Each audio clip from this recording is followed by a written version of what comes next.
Good evening and welcome.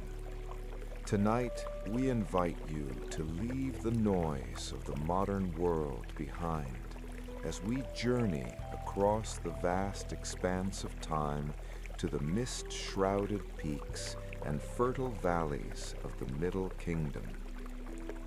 As you settle into your blankets, imagine the air around you growing still, scented with the cool fragrance of mountain pine, blooming jasmine, and the earthy aroma of freshly steeped tea.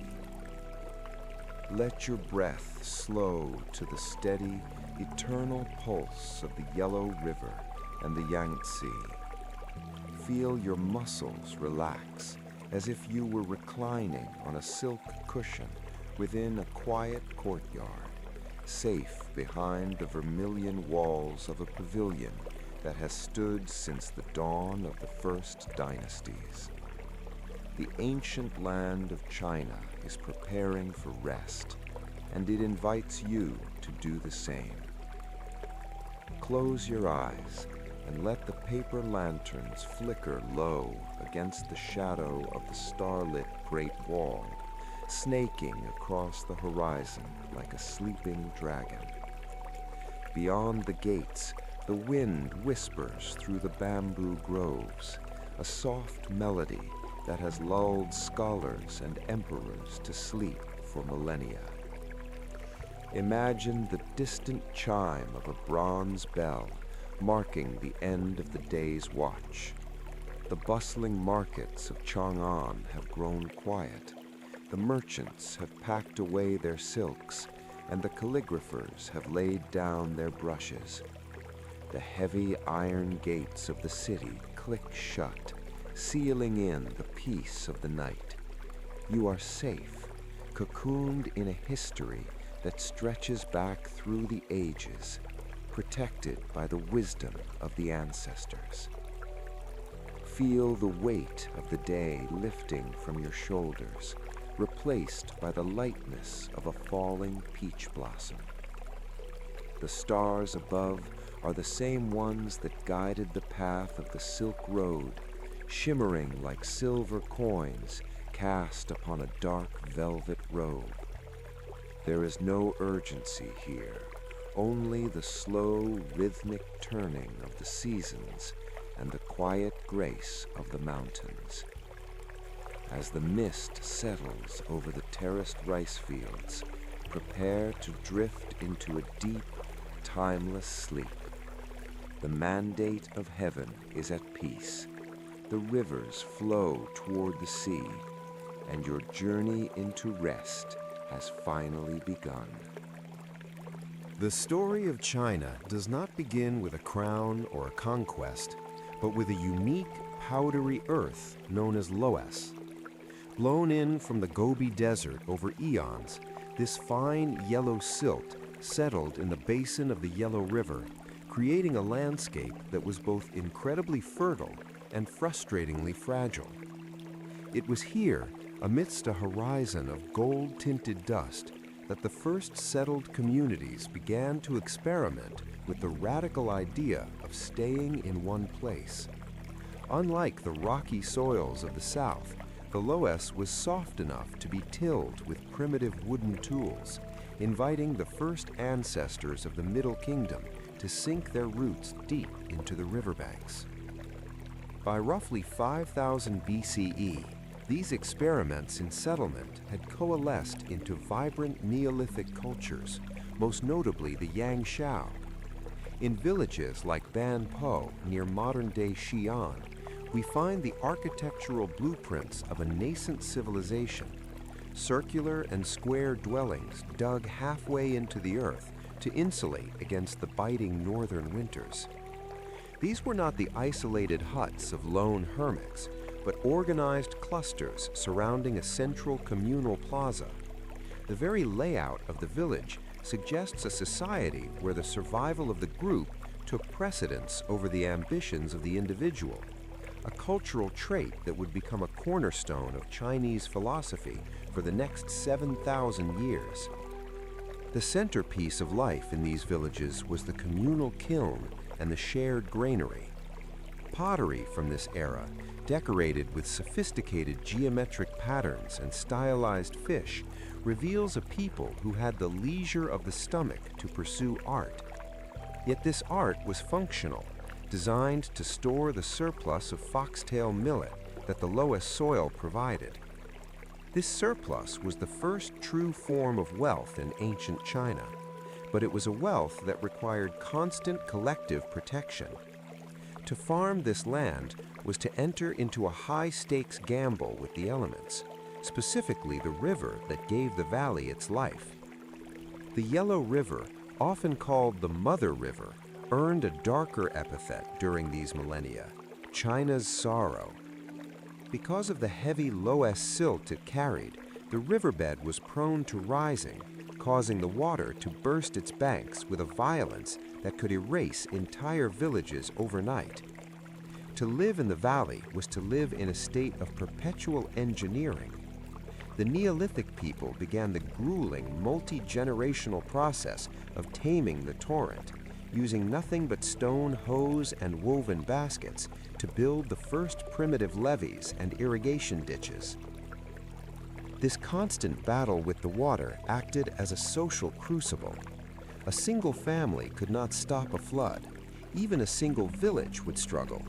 Success required a level of social organization and hydrological management that transcended kinship.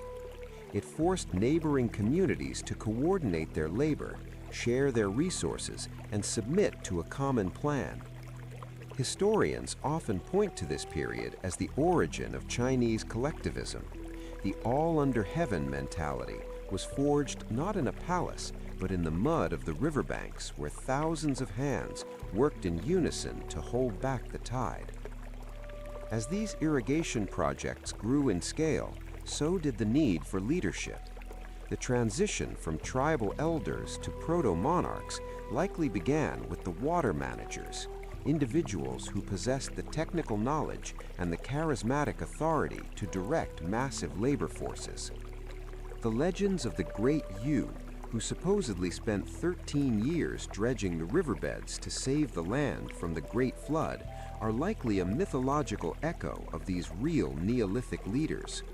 These were the men who proved that power in China was inextricably linked to the ability to provide stability and food security for the masses. Beyond the riverbanks, the spiritual life of these early people began to take a familiar shape. We find evidence of a deep reverence for the earth and the heavens, expressed through the carving of jade, a stone so hard it required infinite patience to shape.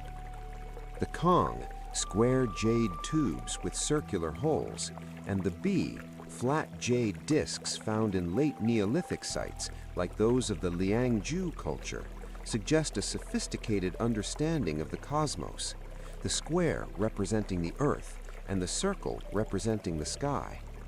This duality would eventually evolve into the concept of the mandate of heaven. In the hazy intersection of history and folklore, the origin of Chinese civilization is anchored by the 3 August Ones and the 5 Emperors. These semi-divine figures occupy a space between gods and men, serving as the foundational architects of Chinese culture.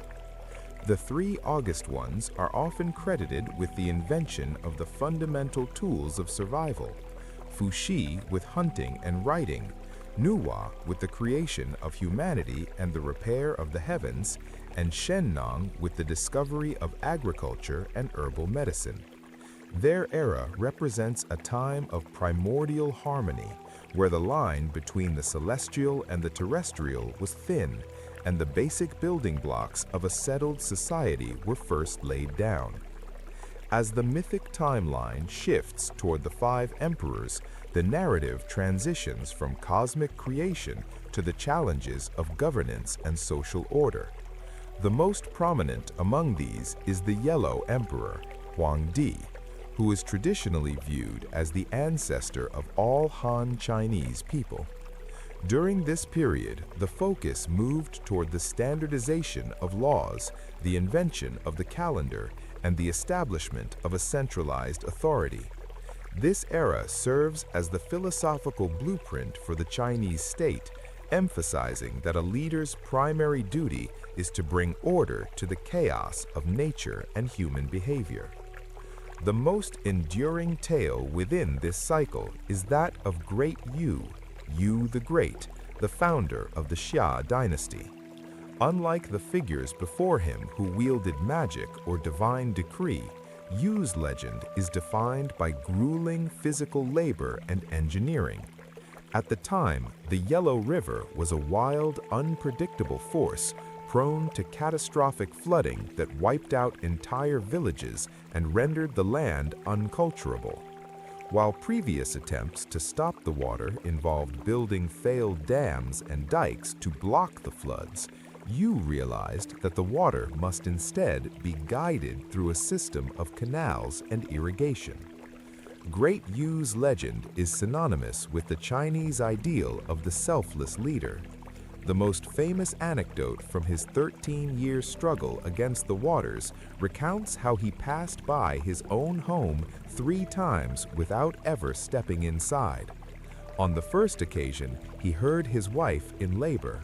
On the second, his son was calling out to him, and on the third, his son was already grown. Each time, Yu refused to enter, fearing that a moment's distraction would cost the lives of those he was sworn to protect. This moral standard established a moral standard for Chinese officialdom. The public, gong, must always take precedence over the private, si. The engineering feat attributed to Yu was not merely a physical victory, but a spiritual one. By channeling the floodwaters into the sea, he was seen as restoring the proper way, Tao, of the natural world. In Chinese philosophy, water is both a life giver and a destroyer. Yu's ability to harmonize with its flow, rather than simply fighting it, became a metaphor for wise governance. The success of his mission supposedly divided the land into the 9 provinces, creating the first recognizable geographic boundaries of a unified China, and bringing a sense of spatial order to the wilderness. Yu's rise to power also signaled a shift in how leadership was viewed. His predecessor, Emperor Shun, chose Yu as his successor not because of blood relation, but because of his merit and his tireless devotion to the people. This abdication system, where a ruler selects the most capable person to follow him, became a Confucian ideal of perfect government. However, the transition proved so successful that when Yu eventually died, the people turned to his son to lead, inadvertently establishing the Xia dynasty, the first hereditary dynasty in Chinese history.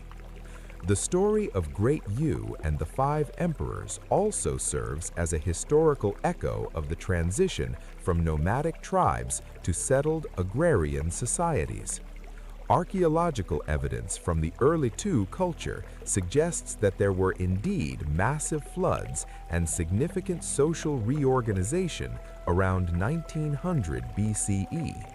Whether or not a single man named Yu existed, the Great Flood myth captures the collective memory of a people who survived environmental catastrophe through massive coordinated labor.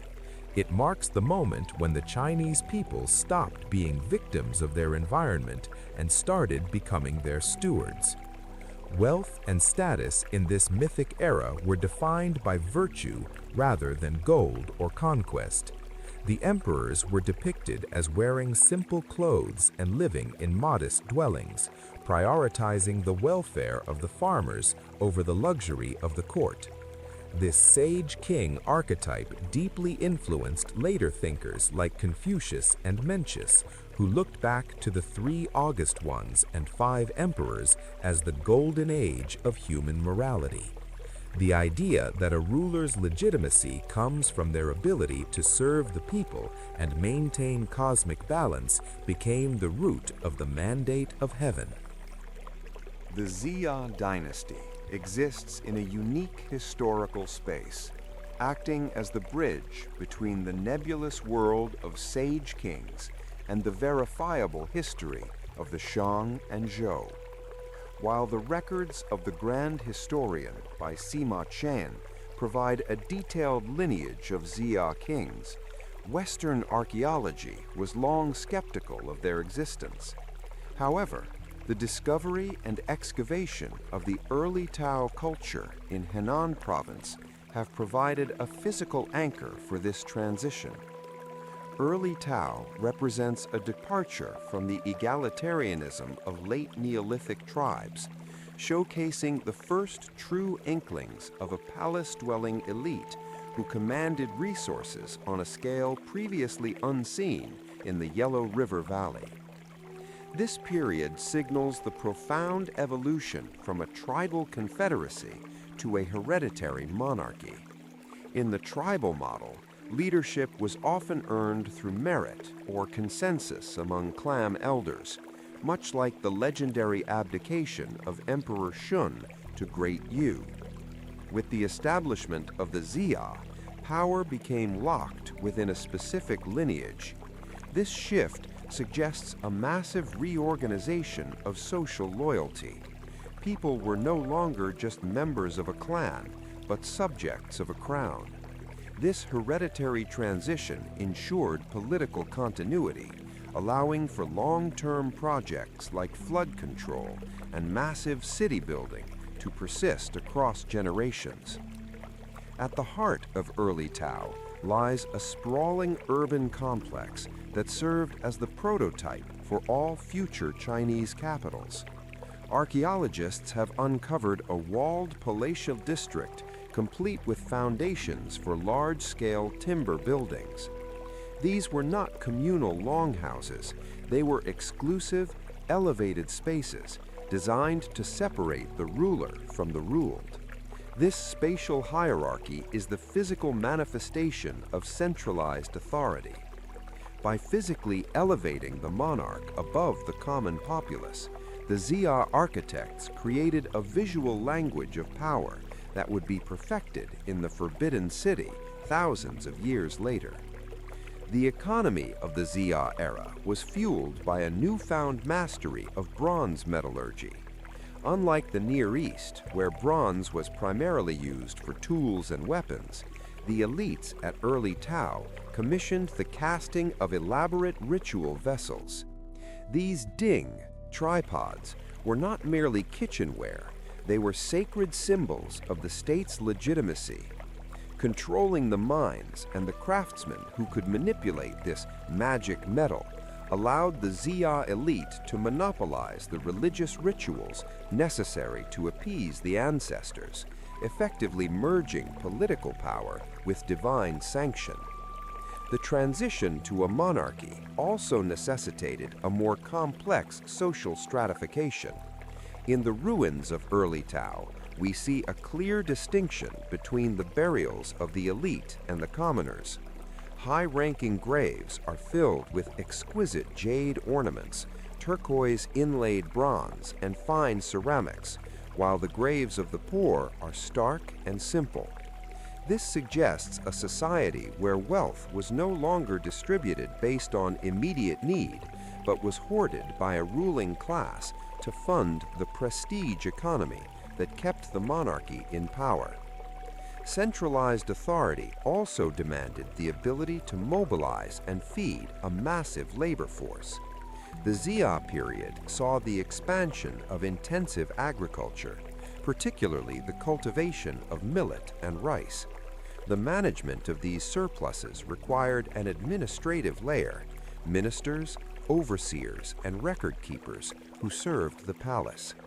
This nascent bureaucracy allowed the Xia to project power far beyond the palace walls, collecting tributes from neighboring tribes and establishing the tribute system that would characterize Chinese foreign policy for much of its history.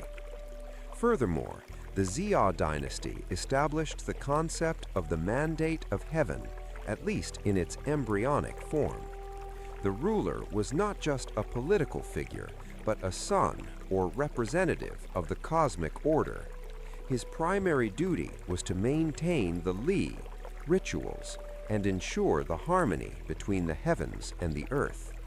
If the ruler failed, if floods became uncontrollable or the harvests failed, it was a sign that the lineage had lost its moral right to rule. This ideological framework provided a powerful tool for both legitimacy and eventually revolution. The military character of the Xia was equally transformative. As the tribal confederacy gave way to a state, the nature of conflict shifted from skirmishes over hunting grounds to organized warfare for territorial expansion. The palace-dwelling elite were also a warrior elite, often depicted in later lore with bronze axes and chariots.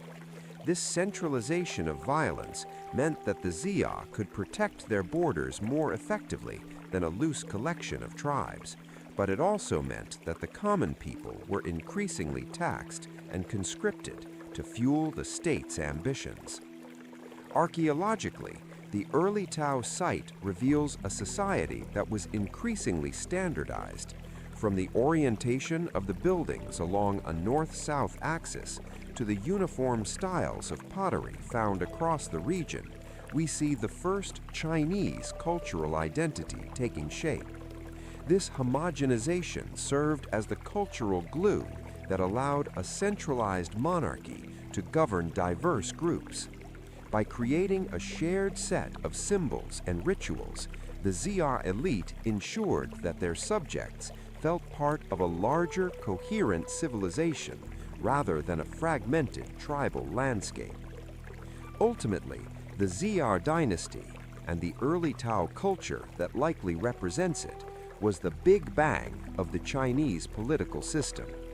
While it would eventually be overthrown by the Shang, the precedents set by the Xia were never truly erased.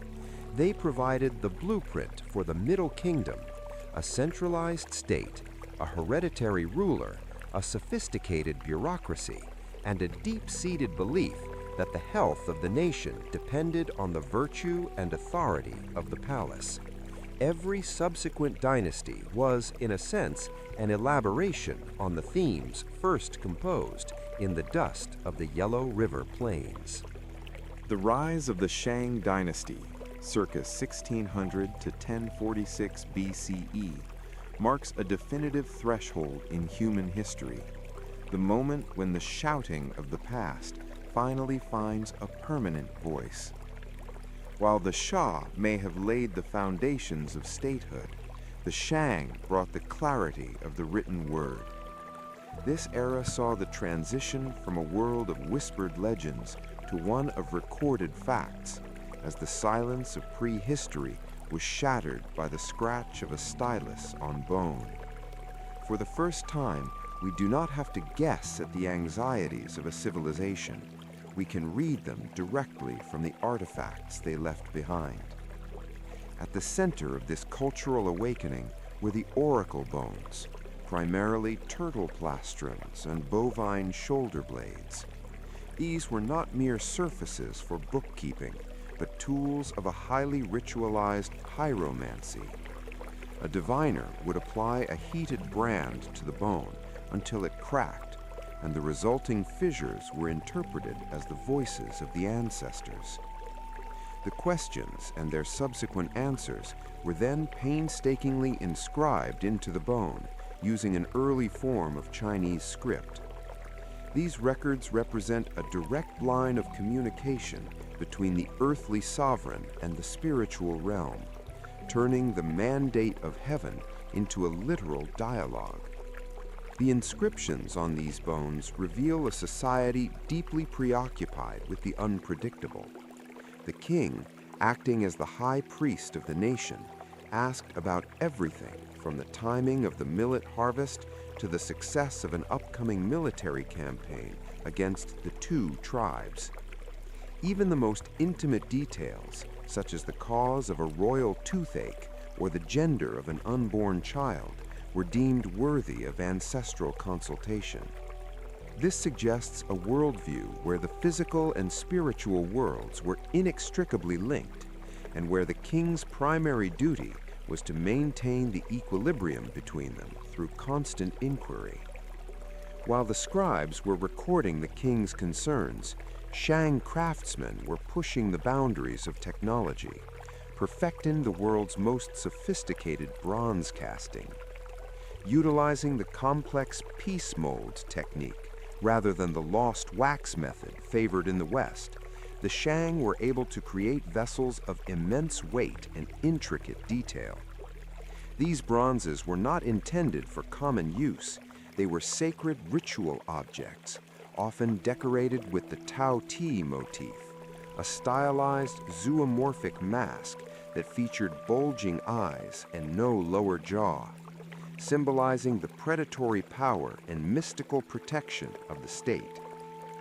The scale of Shang metallurgy was staggering, as evidenced by the Ho Mu Wu Ding, the largest ancient bronze ever discovered, weighing nearly 1,900 pounds. To produce such an object required a massive, state-controlled industrial apparatus, hundreds of miners to extract copper and tin, foresters to provide charcoal, and specialized artisans to manage the high-heat kilns. This level of industrial coordination proves that the Shang were not just a tribal power, but a centralized command economy capable of mobilizing thousands of workers toward a single prestigious goal. The Shang capital at Anyang revealed a city designed around the concept of the Great Settlement. Excavations show a carefully planned layout with palatial foundations, bronze foundries, and sprawling cemeteries. These architectures were a direct evolution of the early Tu style, elevated rammed earth platforms that lifted the elite above the flood-plown plains. These palaces served as the nervous system of the empire, where the administrative records, the holy bronzes, and the king's military headquarters all converged into a single formidable seat of power. However, the Shang's sophistication had a dark, visceral edge, the practice of human sacrifice. Royal tombs, such as that of the warrior queen Fu Ha, have revealed dozens of decapitated skeletons buried alongside the elite.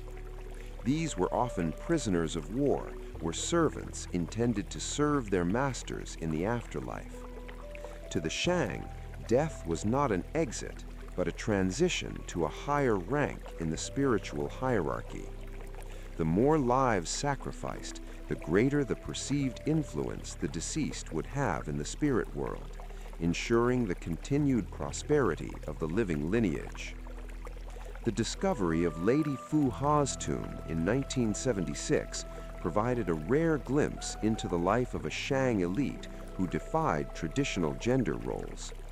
As a wife of King Wu Ding, she was not just a consort, but a high priestess and a formidable military general who led 13,000 troops into battle. Her tomb contained over 400 bronze objects and 750 jade pieces, reflecting her immense personal wealth and status. Her story highlights a society that, while rigid in its hierarchies, valued merit and martial prowess in its defense of the central Middle Kingdom. The legacy of the Shang is most visible in the evolution of the Chinese script. Many of the characters found on oracle bones are directly ancestral to modern Chinese logograms. Unlike the alphabetic systems of the West that represent sounds, the Shang script represented ideas and objects, creating a visual language that could be understood across different dialects. This linguistic continuity became the cultural marrow of China, allowing a scholar today to look at a 3,000-year-old bone and recognize the character for sun, mountain, or king. Ultimately, the Shang dynasty transformed China from a collection of warring chiefdoms into a unified cultural entity. They synthesized the religious awe of the Neolithic with the industrial power of the Bronze Age, creating a civilization that was as brutal as it was beautiful. By the time the Shang were eventually conquered by the Zhou, they had already set the DNA of Chinese life. A deep reverence for ancestors, a mastery of bureaucracy, a love for ritual art, and a written language that would outlast every empire to come. The transition from the Shang to the Zhou dynasty around 1046 BCE was more than a mere change of guard. It was a fundamental shift in the moral and political philosophy of East Asia. While the Shang had relied on a blood lineage connection to a high god, Di, to maintain power, the Zhou victors faced a legitimacy crisis. They were, in the eyes of many, upstarts from the western fringes. To bridge this gap, they introduced the Tianming, or the Mandate of Heaven, a revolutionary concept that decoupled the right to rule from divine birthright and anchored it instead in the shaky ground of human morality. This new doctrine argued that the universe, or heaven, Tian, was not a fickle deity favoring one family forever, but a moral force that demanded justice, order, and care for the people. The Zhou claimed that the last Shang king had become a debauched tyrant, losing his virtue, Di, and thereby forfeiting his right to govern. By framing their rebellion not as a thirsty grab for power, but as a divine mission to restore order, the Zhou established a precedent where the king was no longer a god himself, but the son of heaven, Tianzi, accountable to a higher cosmic standard. The Mandate of Heaven introduced a terrifying new reality for rulers. It was revocable. For the first time, a king's authority was conditional. If a monarch neglected his duties, indulged in excess, or ignored the plight of the peasantry, heaven would signal its displeasure through omens, earthquakes, floods, famines, or solar eclipses. These natural disasters were interpreted as cosmic performance reviews. If the ruler failed to reform, the mandate would be withdrawn and bestowed upon a more worthy house, making rebellion not a sin, but a righteous act of cosmic correction. This shift transformed the nature of the Chinese state into a moral contract. The ruler's primary job was to act as a steward of the people's welfare. This birthed an early form of political meritocracy. While the system remained hereditary in practice, the underlying theory insisted that the throne was a burden of responsibility rather than a trophy of heritage. This ideology was the software that would run the Chinese imperial system for the next 3 millennia, providing a recurring justification for the rise and fall of every subsequent dynasty. To support this new order, the Zhou implemented the Feng Zhen system, often described as a form of proto-feudalism. The king granted large tracts of land to relatives and loyal generals, who in turn swore military allegiance and paid tribute to the central court. Unlike the highly centralized Shang, the early Zhou relied on this network of kinship and loyalty to govern their vast new territories. This decentralized approach allowed the Zhou culture to spread rapidly across the Middle Kingdom, as local lords mimicked the rituals, language, and art of the Zhou center. The Zhou period also saw a shift in the religious landscape, moving away from the visceral human sacrifices of the Shang toward a more formalized ritualism. The heavy, predatory Taotie masks of Shang bronzes were replaced by more abstract, elegant patterns. Rituals became less about appeasing bloodthirsty spirits and more about demonstrating the king's Di, virtue, and his alignment with the Wei, Tao. The court became a theater of propriety, where every gesture, bowl, and song was calibrated to show that the Son of Heaven was in perfect harmony with the universe. The social structure under the Zhao became more defined and rigid, creating the four-tier class system that would dominate Chinese thought. At the top were the Shi, scholarly elite and warriors, followed by the Nong, peasant farmers, the Gong, artisans, and finally the Shang, merchants. This hierarchy reflected the Zhao value system. Those who worked with their minds or provided the nation's food were valued more than those who merely traded what others had made. This social blueprint ensured that the scholar official would eventually become the true backbone of Chinese civilization. As the centuries passed, the Zhao's decentralized Feng-Zhen system eventually led to its own undoing. Local lords grew more powerful than the central king, leading to the fragmentation of the state into the spring and autumn and warring states periods. Yet even as the Zhao king became a mere figurehead, the mandate of heaven remained the eternal prize. Every local duke and warlord scrambled to prove they possessed the superior virtue required to claim the mandate, ensuring that the dream of a unified, morally guided China never truly died. The intellectual ferment of the later Zhao era, the 100 schools of thought, was a direct result of this obsession with the mandate. Philosophers like Confucius and Lao Tzu emerged to ask, how should a ruler live to keep the mandate? How should a society be structured to prevent the chaos of war? These thinkers were not just navel-gazing, they were consultants to kings, trying to define the virtue that the mandate required. Their answers formed the bedrock of Eastern philosophy, cementing the idea that politics and ethics are inseparable. Ultimately, the Zhao's legacy was the creation of a civilizational identity that transcended mere geography. By introducing the mandate of heaven, they gave the Chinese people a lens through which to view history as a meaningful cycle of moral growth, decay, and renewal.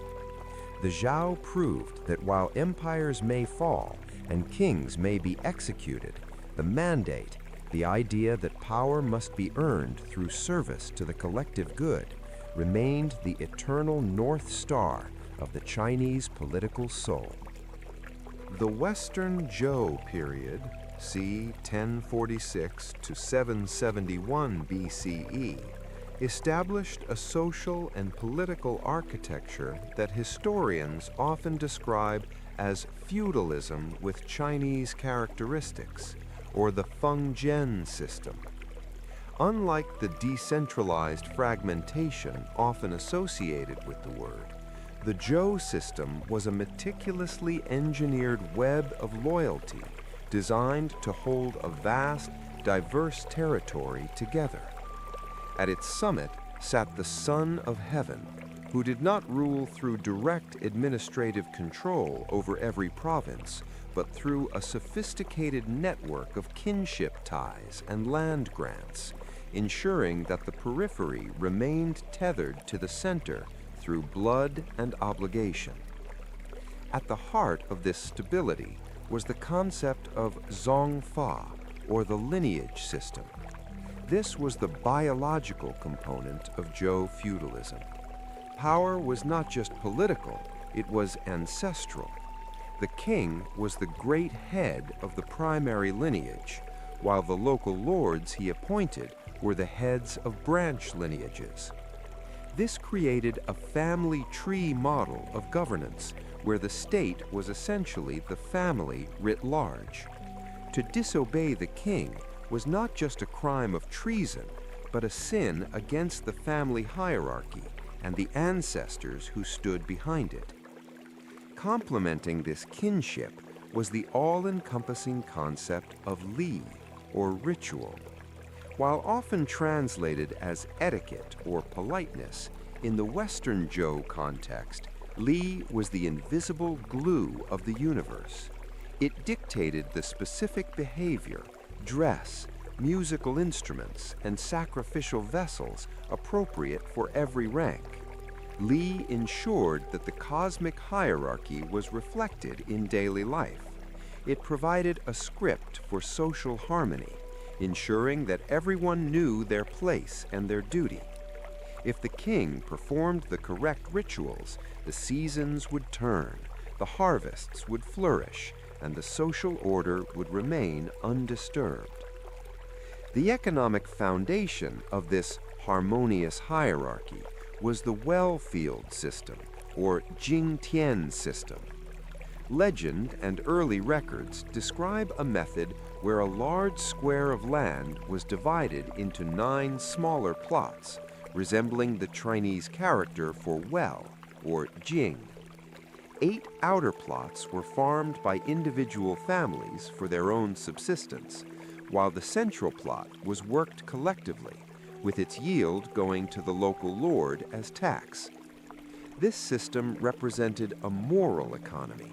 It guaranteed the survival of the peasantry, while providing the elite with the surplus necessary to maintain the li and the defense of the realm. This hierarchy extended into the very architecture of Zhou life. The king's capital was designed as a sacred microcosm, a walled square oriented to the cardinal directions, symbolizing his role as the pivot between earth and heaven. Beneath him, the lords built smaller, tiered versions of this order. This fractal governance meant that even the lowliest farmer lived within a miniature version of the cosmic order. Every person, from the highest noble to the commoner, was a necessary cog in a machine designed to manifest the will of heaven on the terrestrial plane. The role of the Shi, or scholarly warriors, began to solidify during this era. These were the younger sons of nobles who did not inherit titles but were educated in the 6 arts: rites, music, archery, chariot driving, calligraphy, and mathematics. The Shi were the keepers of the li, the administrative and military backbone of the feudal state. They represented the ideal of the Junzi, or gentleman, whose worth was measured not just by his skill with a bow, but by his internal cultivation and adherence to the ritual order. Music played a surprisingly vital role in maintaining this feudal harmony. The Zhou believed that ye, or music, had the power to align human emotions with the cosmic Tao. Specific scales and instruments were assigned to specific ranks. The king might have a full set of bronze bells, while a lesser lord was restricted to a smaller ensemble. By participating in these structured musical performances, the elite were literally tuning themselves to the frequency of a well-ordered state, reinforcing the idea that harmony was a deliberate, practiced achievement. However, this feudalism with Chinese characteristics was inherently fragile. As the generations passed, the blood ties that linked the local lords to the king in the center began to thin. A lord 3 centuries removed from his royal ancestor felt less like a younger brother to the king and more like an independent sovereign. The very success of the Zhou in spreading their culture meant that the regional states grew wealthy and self-sufficient, eventually possessing the resources to challenge the Son of Heaven himself. The transition from the Western Zhou to the Eastern Zhou occurred when this delicate balance finally snapped. In 771 BCE, internal strife and nomadic incursions forced the Zhou to flee their western capital for the east. While the king remained the titular head of the mandate, the li began to erode. Without the central power to enforce the ritual boundaries, the harmonious hierarchy devolved into a competition for dominance. The lords began to adopt the rituals and titles reserved for the king himself, signaling the beginning of a long slide into fragmentation. The transition from the stable Western Zhao to the spring and autumn period, 771 to 476 BCE, represents one of the most fascinating slow-motion collapses in political history. When the Zhao court was forced to flee eastward to Luoyang following a disastrous nomadic raid and internal betrayal, they didn't just lose their land, they lost their teeth. The king remained the son of heaven in name, but his actual domain shrank to a tiny enclave. This created a massive power vacuum across the Central Plains, turning a once unified feudal network into a chaotic mosaic of hundreds of tiny, semi-independent fiefdoms. In this era, the reality of power shifted from the palace to the battlefield, though the nature of that combat was initially strangely civil. This was the age of chariot warfare, conducted by the aristocracy according to a strict code of chivalry. Battles were often prearranged, preceded by an exchange of insults and formal challenges. It was a time of gentlemanly war, where the goal was often to capture a rival duke for ransom or to force a diplomatic concession, rather than to annihilate an entire population. These skirmishes were frequent but relatively small-scale, fueled by the local ambitions of dukes who sought to expand their borders by a few miles at a time. As the Zhao king's ability to mediate disputes vanished, a new political office emerged, the hegemon, Ba. The hegemon was a powerful regional lord who gained the recognition of other states to act as the protector of the Zhao king and the enforcer of the international order. To be hegemon was to be the de facto ruler of China. This created a paradoxical political climate where ambitious dukes fought viciously to prove they were the most virtuous and capable of defending the very king they were effectively ignoring. It was a game of save the king to rule the land. The first and most famous of these was Duke Huan of Qi, who, along with his brilliant advisor Guanzhong, transformed his state into an economic powerhouse. Qi became the model for the strong state, focusing on salt and iron monopolies to fund its military. The success of Qi signaled to every other minor fiefdom that survival depended on internal reform and administrative efficiency. If a duke wanted to remain a player on the board, he could no longer rely on his lineage. He had to build a functional government that could squeeze every ounce of resource from the land. Despite the constant fighting, the high rituals of the Zhao, the Li, remained the lingua franca of the elite. Dukes would meet at grand summits to sign covenants, sacrifice animals, and swear oaths of brotherhood. They still used the ritual bronze vessels and performed the ancient dances, but the soul had begun to leak out of the ceremonies. These rituals became masks for cold-blooded realpolitik. A duke might perform a beautiful ceremony of friendship in the morning and launch a surprise cavalry raid by dusk. The spring and autumn was the era of profound cognitive dissonance. The language of harmony was used to narrate a reality of discord. This period was also the age of diplomacy. Because no single state was strong enough to conquer all others, a complex web of alliances and counter-alliances defined daily life.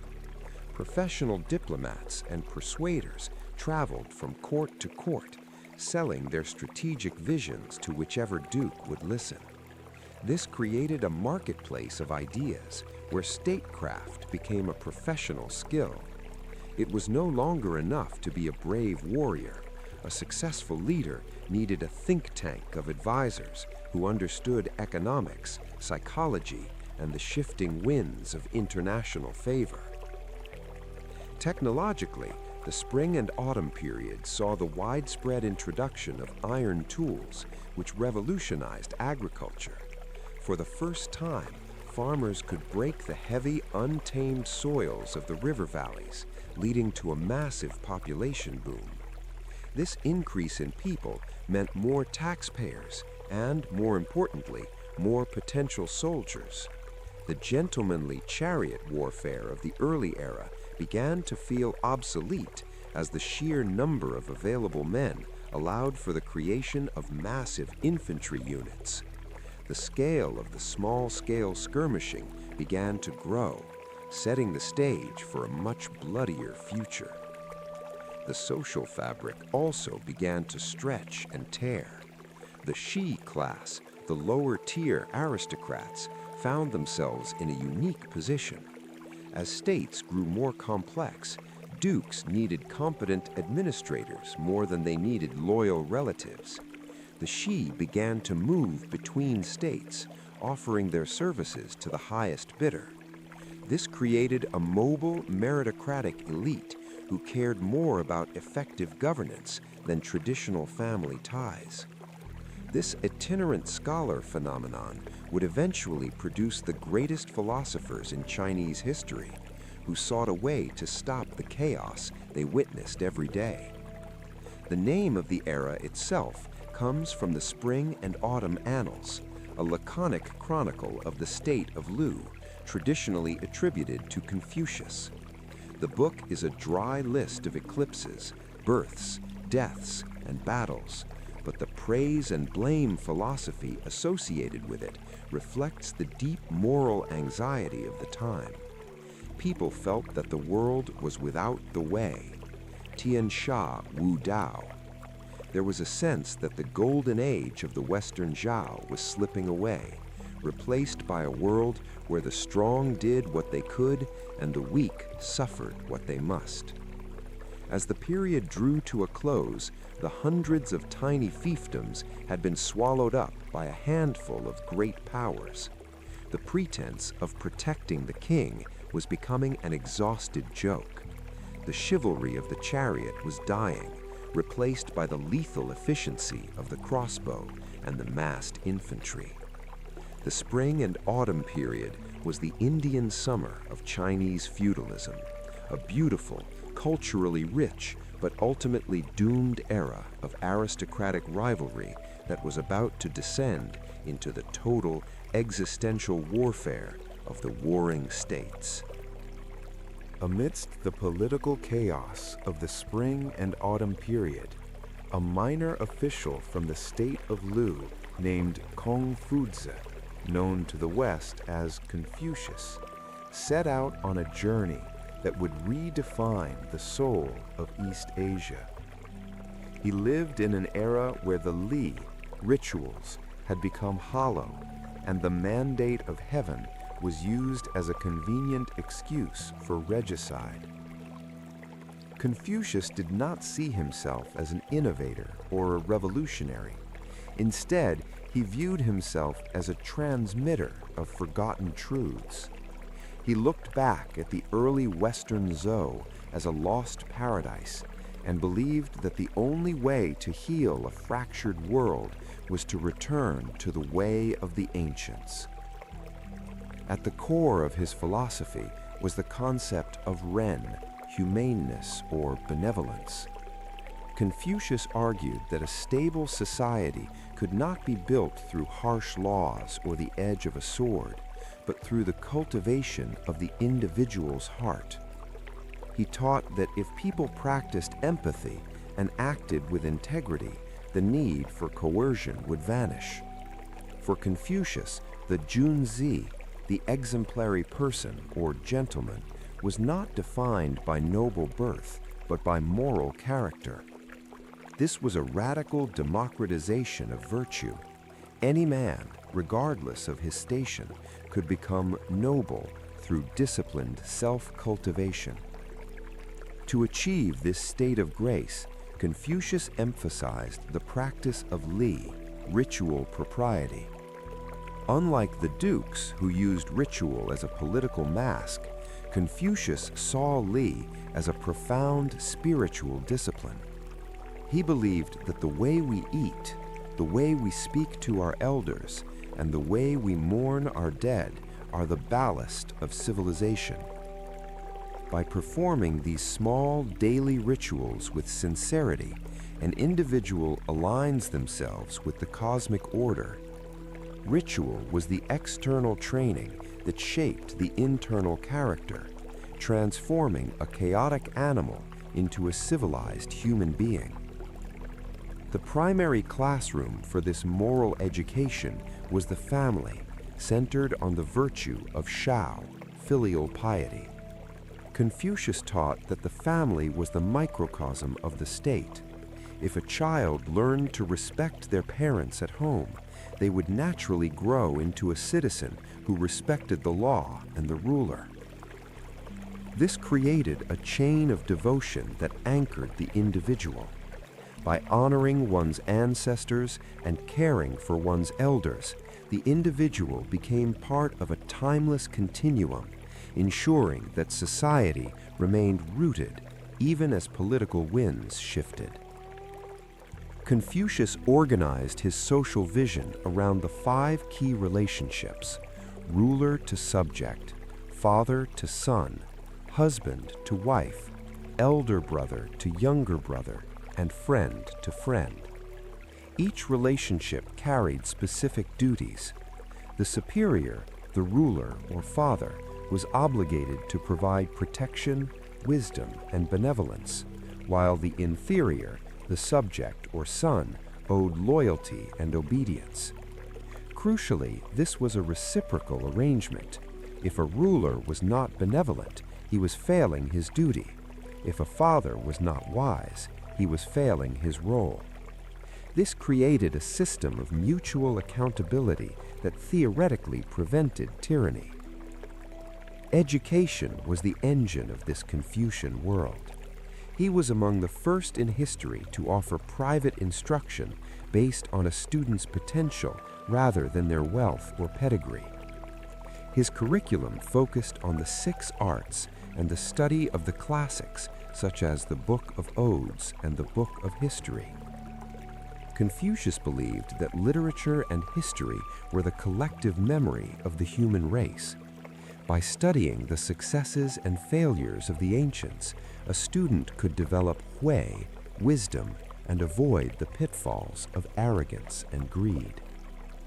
Despite the profound nature of his teachings, Confucius's life was often one of frustration and wandering. He traveled from one ducal court to another, hoping to find a ruler who would implement his ideas. Most warlords found his focus on virtue and ritual to be hopelessly naive in an age of realpolitik and iron-tipped arrows. He was often ignored, occasionally mocked, and sometimes found himself in physical danger. Yet he never wavered. He famously said, "The man of virtue does not worry. The man of wisdom is not confused. The man of courage is not afraid." It was only after his death that his students compiled his sayings into the Analects, a collection of brief, often cryptic dialogues that would become the most influential book in Chinese history. His disciples, particularly Mencius and Sunzi, expanded on his ideas, debating the inherent goodness or selfishness of human nature. Over centuries, these disparate teachings coalesced into a formal state ideology. What began as the musings of a failed politician became the prerequisite for any man wishing to enter the Chinese civil service.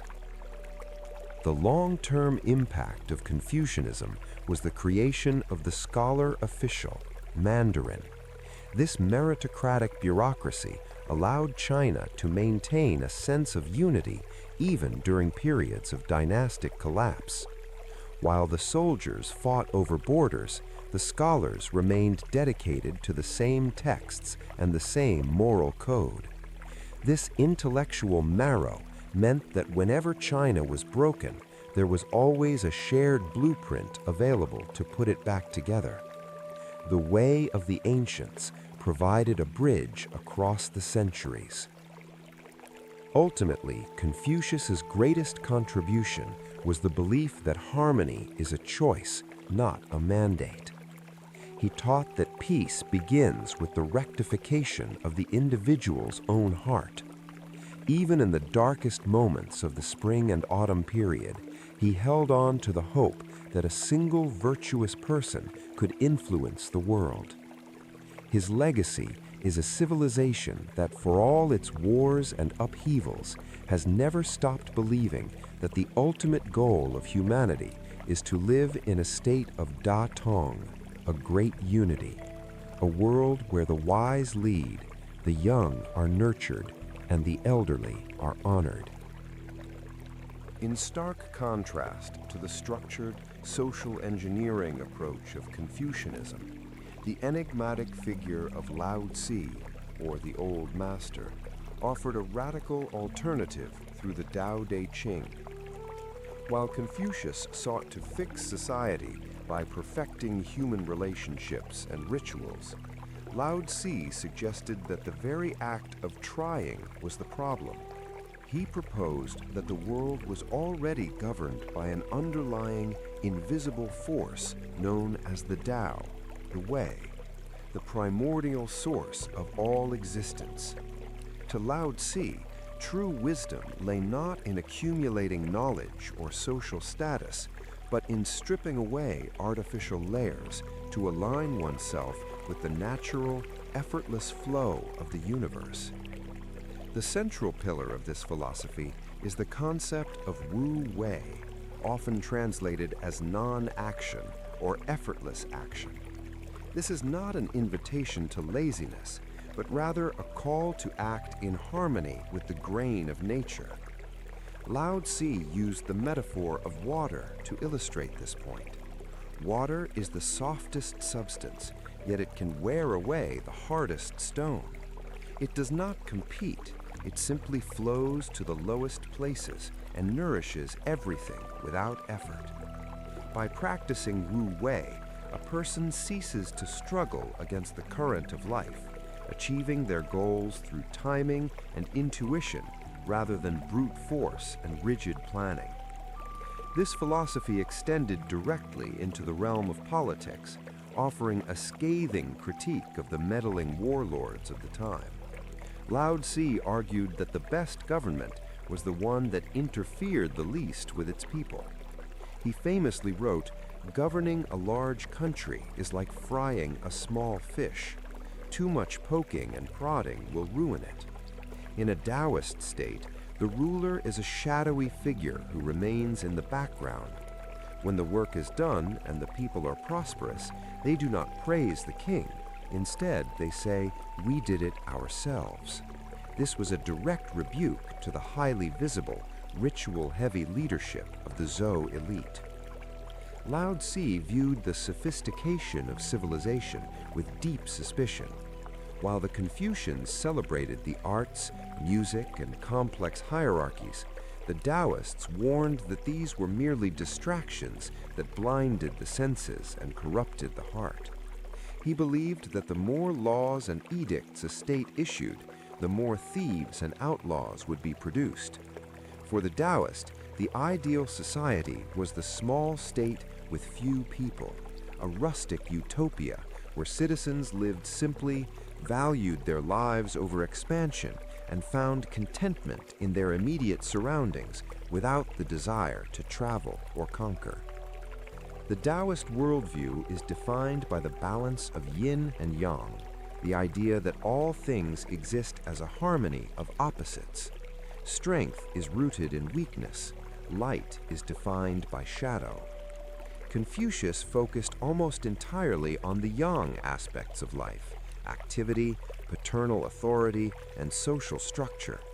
Lao Tzu, however, championed the yin, the feminine, the dark, the receptive, and the yielding.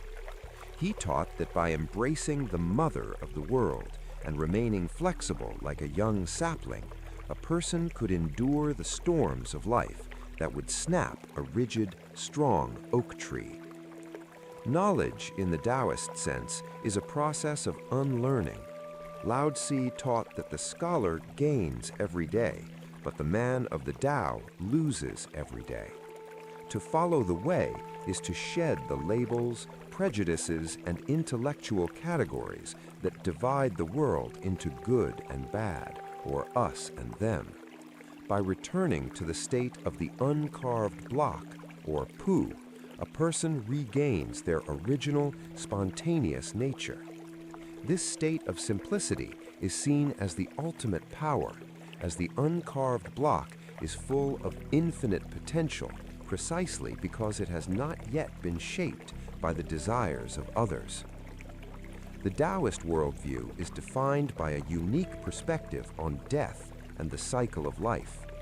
While the Shang and Zhou were obsessed with ancestral appeasement and the preservation of the soul, Lao Tzu viewed death as a natural return to the Tao.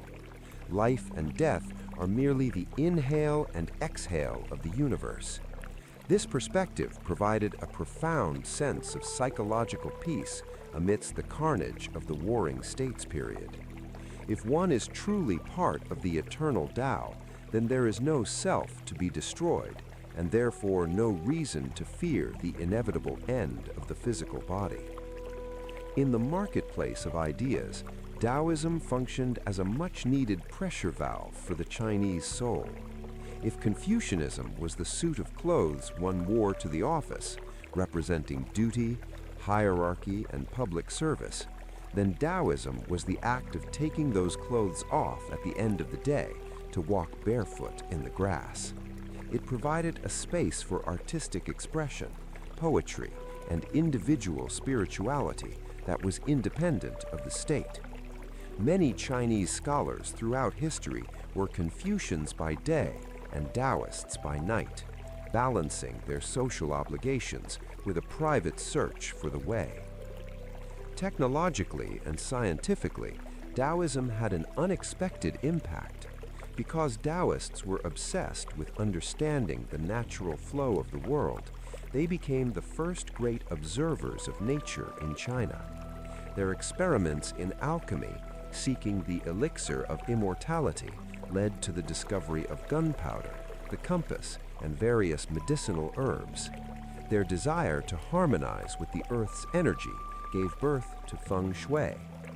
Paradoxically, the people who advocated for non-action became some of the most influential innovators in Chinese history by simply watching how nature worked. Ultimately, the legacy of Lao Tzu is the gift of perspective.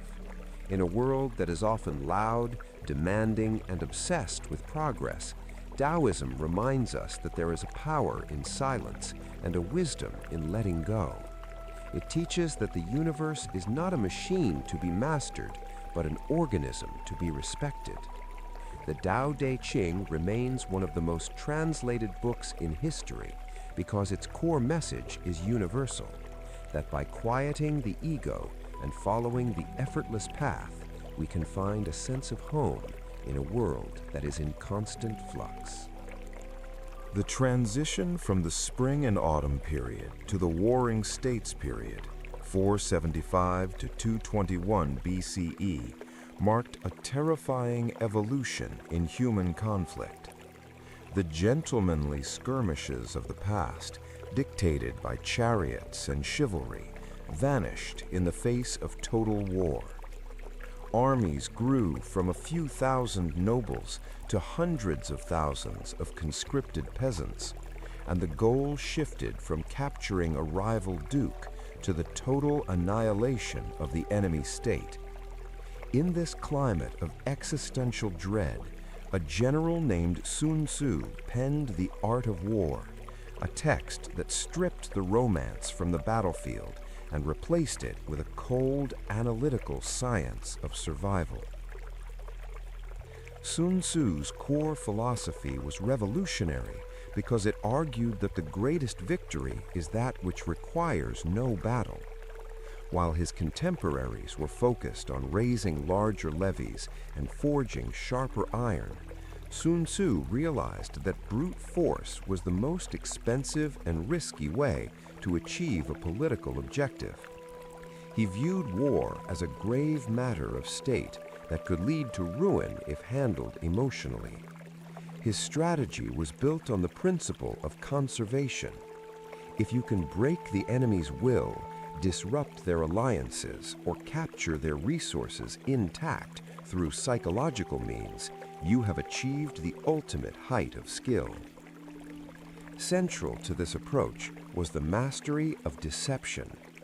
Sun Tzu famously stated, "All warfare is based on deception." He taught that a commander must be like a shapeshifter, appearing weak when strong and strong when weak. By feeding the enemy false information and manipulating their perceptions, a general could lure them into traps or force them to exhaust themselves chasing ghosts. This shifted the focus of leadership from the brave warrior to the cunning strategist, where the brain became a more lethal weapon than the sword. The 5th century BCE marked a grim transition into the Warring States period, a time when the last vestiges of Zhao chivalry were discarded in favor of survival at any cost. Through centuries of Darwinian struggle, the hundreds of tiny fiefdoms that once dotted the Central Plains had been swallowed up by their neighbors, leaving only 7 great powers: the Qin, Qi, Chu, Yan, Han, Zhao, and Wei. These states were no longer mere patches of land. They were proto-national entities, each engaged in an existential arms race to achieve the ultimate prize, the total unification of the known world. This era demanded a shift toward total mobilization, a concept that transformed the relationship between the individual and the state. No longer was warfare the exclusive domain of the chariot-riding elite. Instead, the entire population was harnessed into a massive war machine. Kings and their ministers realized that to prevail, they needed every available man on the battlefield and every available woman and child in the fields. This required an unprecedented level of administrative control, leading to the creation of the world's first comprehensive census and land registration systems.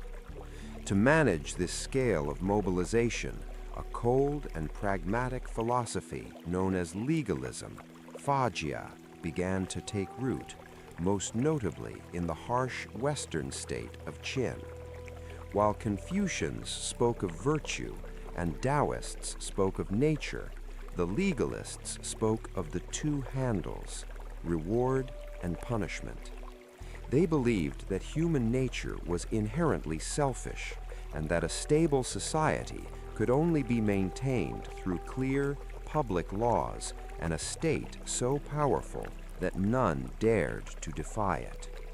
In Qin, under the guidance of the reformer Shang Yang, the state became a giant mechanism designed for only 2 things: agriculture and war. The legalist reforms in Qin fundamentally broke the back of the old aristocracy. Shang Yang abolished hereditary titles, replacing them with a meritocracy based on military performance. A commoner could rise to the highest ranks of society by bringing back the heads of enemy soldiers, while a nobleman could be stripped of his status if he failed to produce results on the battlefield.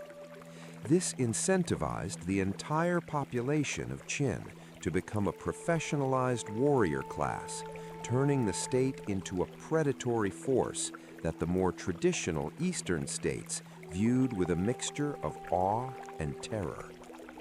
Central to this total mobilization was the democratization of the crossbow. Unlike the composite bow, which required years of training and great physical strength, the crossbow could be mastered by a peasant in a matter of weeks. This technological leap allowed the great powers to field massive infantry units, numbering in the hundreds of thousands. The battlefield was no longer a stage for individual heroism, but a site of industrial-scale slaughter, where discipline, formation, and logistics determined the victor. To feed these massive armies, the states engaged in gargantuan engineering projects. The Qin state, in particular, utilized legalist efficiency to transform its landscape. They built the Zhengguo Canal and the Dujianyang irrigation system, which turned the formerly arid Sichuan Basin into a lush land of abundance. By controlling the water, they controlled the food supply, ensuring that their armies could stay in the field longer and travel further than any rival, effectively weaponizing the very geography of China. The social cost of this efficiency was a rigid surveillance-based society. Shang Yang introduced the system of collective responsibility, where families were grouped into units of 5 or 10. If one person committed a crime, the entire group was punished if they failed to report it. This turned every citizen into an informant for the state, creating a climate of fear that ensured absolute domestic order. The will of the king became the only law, and the individual was viewed merely as a tool for the state's expansion. As the 3rd century BCE approached, the balance of power began to tilt dangerously toward the west. The other 6 states attempted various vertical alliances to check Qin's growth, but the Qin ministers, masters of Sun Tzu's psychological subversion, used bribery, assassination, and horizontal alliances to keep their enemies divided. They played on the greed and fear of rival dukes, slowly picking off the smaller states one by one, like a predator circling a weakened herd. The intellectual climate of this period was one of brutal realism. The 100 schools of thought had largely been narrowed down to the question of how to win. Even the scholars of the time became strategists, Zonghongjia, traveling from court to court with maps and ledgers, calculating the grain yields and troop counts of potential allies. The high-minded debates of Confucius's era felt like a distant dream in a world where the right to rule was increasingly determined by the number of iron-tipped arrows in a state's armory. By 230 BCE, the final act of the Warring States period began. A young, ambitious king of Qin named Ying Zheng launched a series of blitzkrieg campaigns that would shatter the remaining powers in just 1 decade. The total mobilization of the Qin people, fueled by the ruthless logic of legalism and the strategic insights of the era's greatest generals, had created an unstoppable force. The era of fractured fiefdoms was ending, and the era of the imperial monolith was about to begin, forever changing the trajectory of Asian history. The rise of the Qin state from a backwater western frontier to a global superpower was fueled by a cold, uncompromising philosophy that rejected the soft virtues of the past. While Confucians argued that society should be governed by the moral example of the ruler and the warmth of family ties, the legalists viewed such ideas as dangerously naive. They argued that in a world of total war, waiting for a virtuous leader was a recipe for extinction. Instead, they proposed a system based on objective, unwavering laws, a machine that would function perfectly regardless of whether the man sitting on the throne was a saint or a sinner. At the heart of this ideology were the 2 handles, reward and punishment. The legalist philosopher Han Fei argued that a ruler must control his subjects by appealing to their most basic instincts, the desire for gain and the fear of pain. There was no room for mercy or forgiveness in this system, as these were seen as leaks in the hull of the state. By making rewards spectacular and punishments terrifyingly certain, the state could direct the selfish energy of the individual toward the collective goals of the monarchy. This philosophy found its most radical architect in Shang Yang, an advisor who arrived at the Qin court in the 4th century BCE. He realized that the greatest obstacle to Qin's power was the old landed aristocracy, whose loyalties were to their own clans rather than the state. To break them, Shang Yang introduced a series of reforms that dismantled the feudal order. He replaced hereditary titles with the 20-rank system of merit, where status, land, and slaves could only be earned through service to the state, specifically through success in agriculture or warfare. Under Shang Yang, the Qin state became a society designed for total war. The most visceral manifestation of this was the head-counting system. In the Qin army, merit was measured with brutal literalism. A soldier's promotion and the elevation of his family's status depended on the number of enemy heads he brought back from the battlefield. This turned every peasant conscript into a motivated hunter, creating a terrifyingly aggressive military force.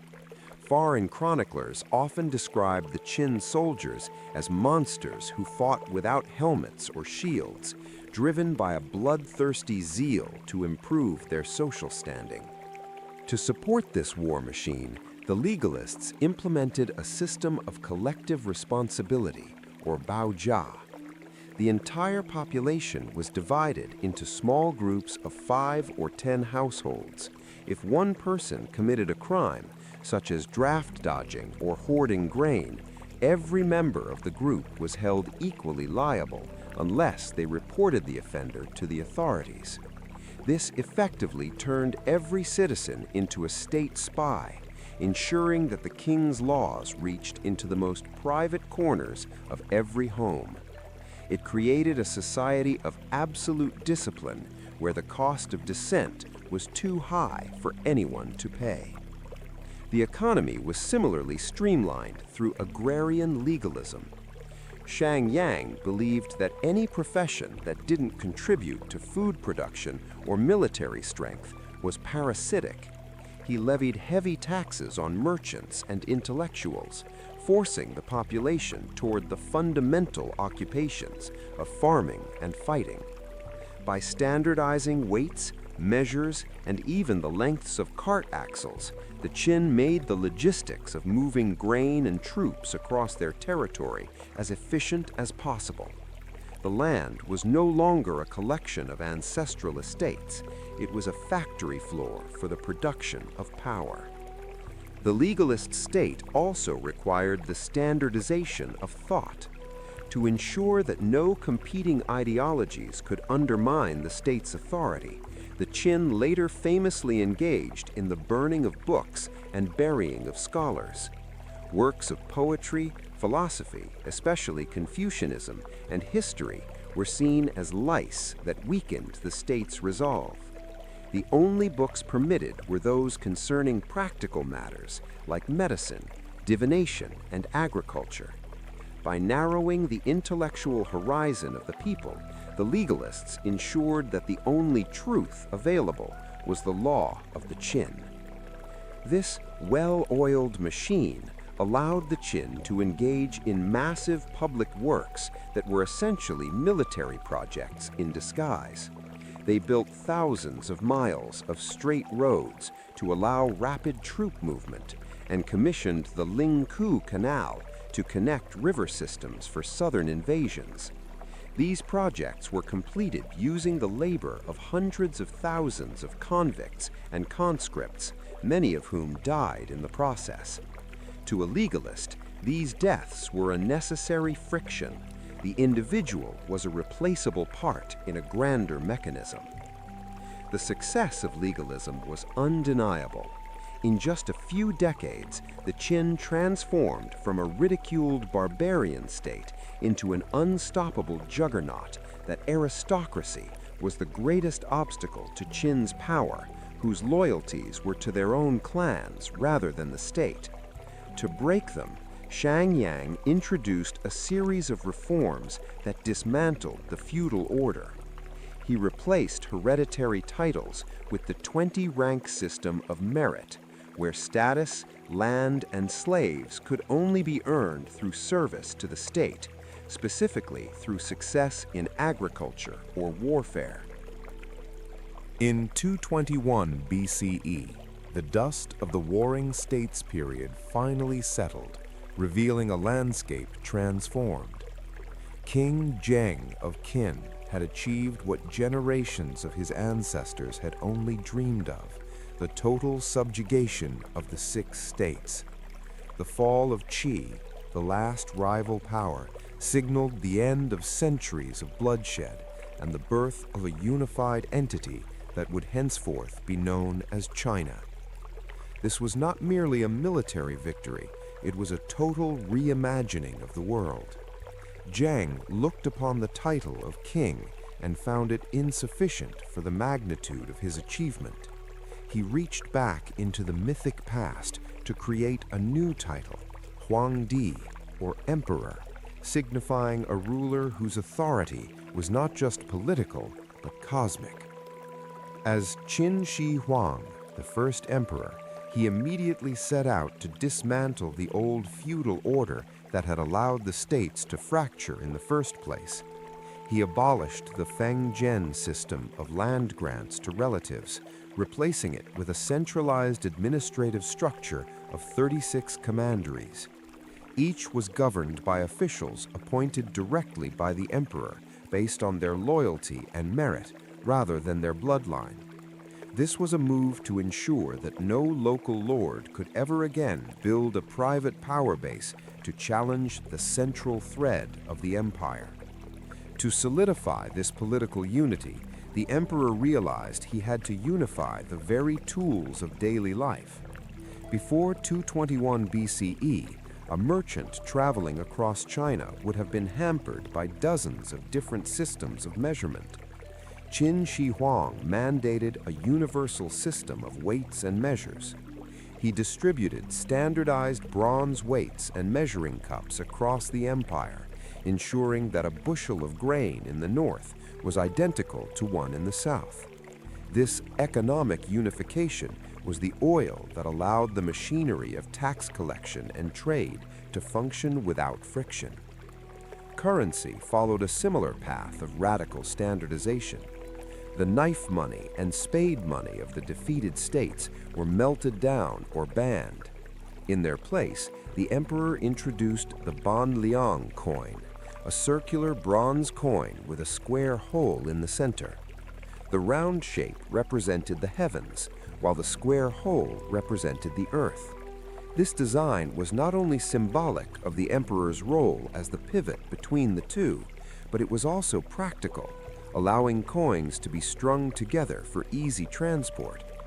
This currency remained the basic template for Chinese coinage for the next 2,000 years. Perhaps the most profound act of unification was the standardization of the script. During the Warring States period, different regions had developed unique ways of writing the same Chinese characters, leading to a linguistic Tower of Babel. The emperor's prime minister, Li Si, oversaw the creation of the Shaozuan, small seal script. This simplified, uniform way of writing ensured that an imperial edict written in the capital could be read and understood by an official in any far-flung corner of the empire. It turned the written language into a cultural glue that bypassed spoken dialects, a feature that remains a defining characteristic of Chinese civilization today. The emperor's obsession with standardization even extended to the physical infrastructure of the land. He mandated that the axle lengths of all carts be made uniform. This seemingly minor detail was actually a masterstroke of logistics. In the soft, lowest soil of northern China, carts wore deep ruts into the roads. If axle lengths were different, wheels would break or carts would get stuck. By making them all the same, the emperor ensured that his straight roads, a massive network of highways radiating from the capital, could support the rapid movement of his armies and messengers at all times. To protect this new fragile unity, Qin Shi Huang turned his attention to the northern frontier. While the Great Wall is a composite of many eras, it was the first emperor who first ordered the linking of existing walls built by the former states. Using the forced labor of hundreds of thousands of conscripts and convicts, he created a massive barrier against the Xiongnu nomads. This project was as much a psychological boundary as a physical one. It defined the inner civilized world of the empire against the outer barbarian wilderness, cementing the geographic identity of China. Inside the empire, the emperor maintained control through a policy of intellectual censorship. Under the advice of Li Si and the principles of legalism, he ordered the burning of books and burying of scholars. He sought to erase any historical precedent that could be used to criticize his reign. By destroying the records of the former states and the philosophical texts of the Confucians, he attempted to reset the clock of history, making himself not just the first emperor, but the very beginning of time itself. The grandeur of his vision was best expressed in his final resting place, the Terracotta Army. Discovered in 1974, this subterranean necropolis contains thousands of life-sized clay soldiers, each with unique facial features, guarding the emperor in the afterlife. This silent army represents a society that had become so efficient at mass production that it could cast an entire military force in clay to serve the ego of a single man. It remains one of the most staggering displays of concentrated power in human history. The mobilization of labor under Qin Shi Huang was a feat of logistics and human endurance unparalleled in the ancient world. To the first emperor, the people of China were a resource to be harvested and directed, no different from timber or iron. To protect his newly unified realm from the nomadic Xiongnu tribes to the north, he initiated one of the most ambitious engineering projects in history. He ordered the linking of various independent fortifications built by the former warring states, effectively creating the first iteration of the Great Wall.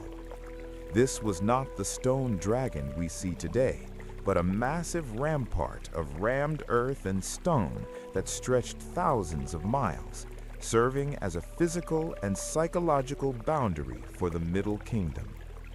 The construction of the wall was a death sentence for many. Historical estimates suggest that hundreds of thousands of conscripts, convicts, and farmers died under the grueling conditions of the northern frontier. The wall was not merely a defensive line, it was a statement of exclusion and inclusion.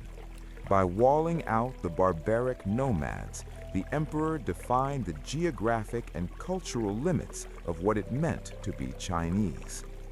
The sheer scale of the project was a testament to the legalist state's ability to exert total control over the bodies and lives of its subjects, even at the cost of immense human suffering.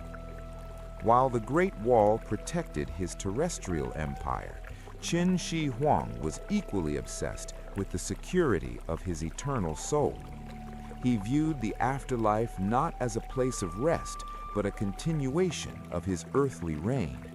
To ensure he would remain the supreme commander in the next world, he commissioned a subterranean necropolis near modern-day Xi'an. This was a project of staggering hubris, a miniature universe built deep beneath the earth designed to replicate his palace, his treasury, and his military might for all eternity. At the heart of this necropolis stood the Terracotta Army, a silent legion of over 8,000 life-size warriors. These were not generic statues, they were a marvel of mass production and individual artistry.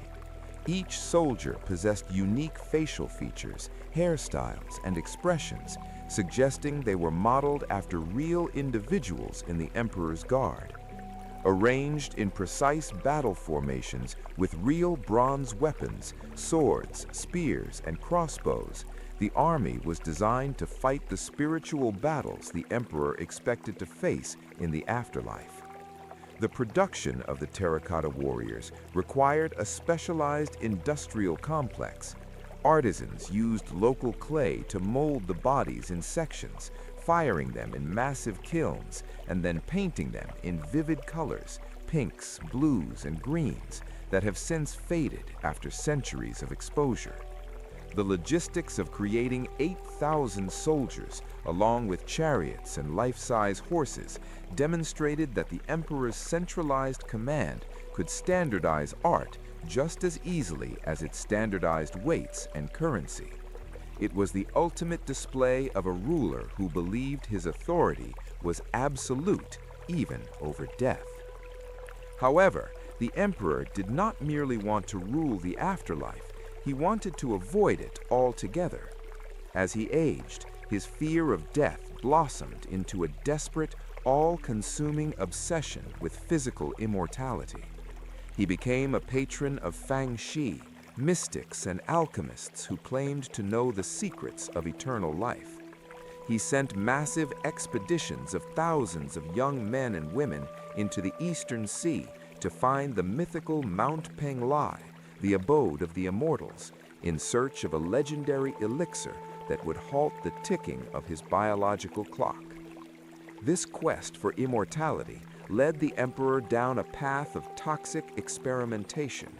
The alchemists of the time believed that mercury, with its liquid, shimmering properties, was a potent substance related to long life.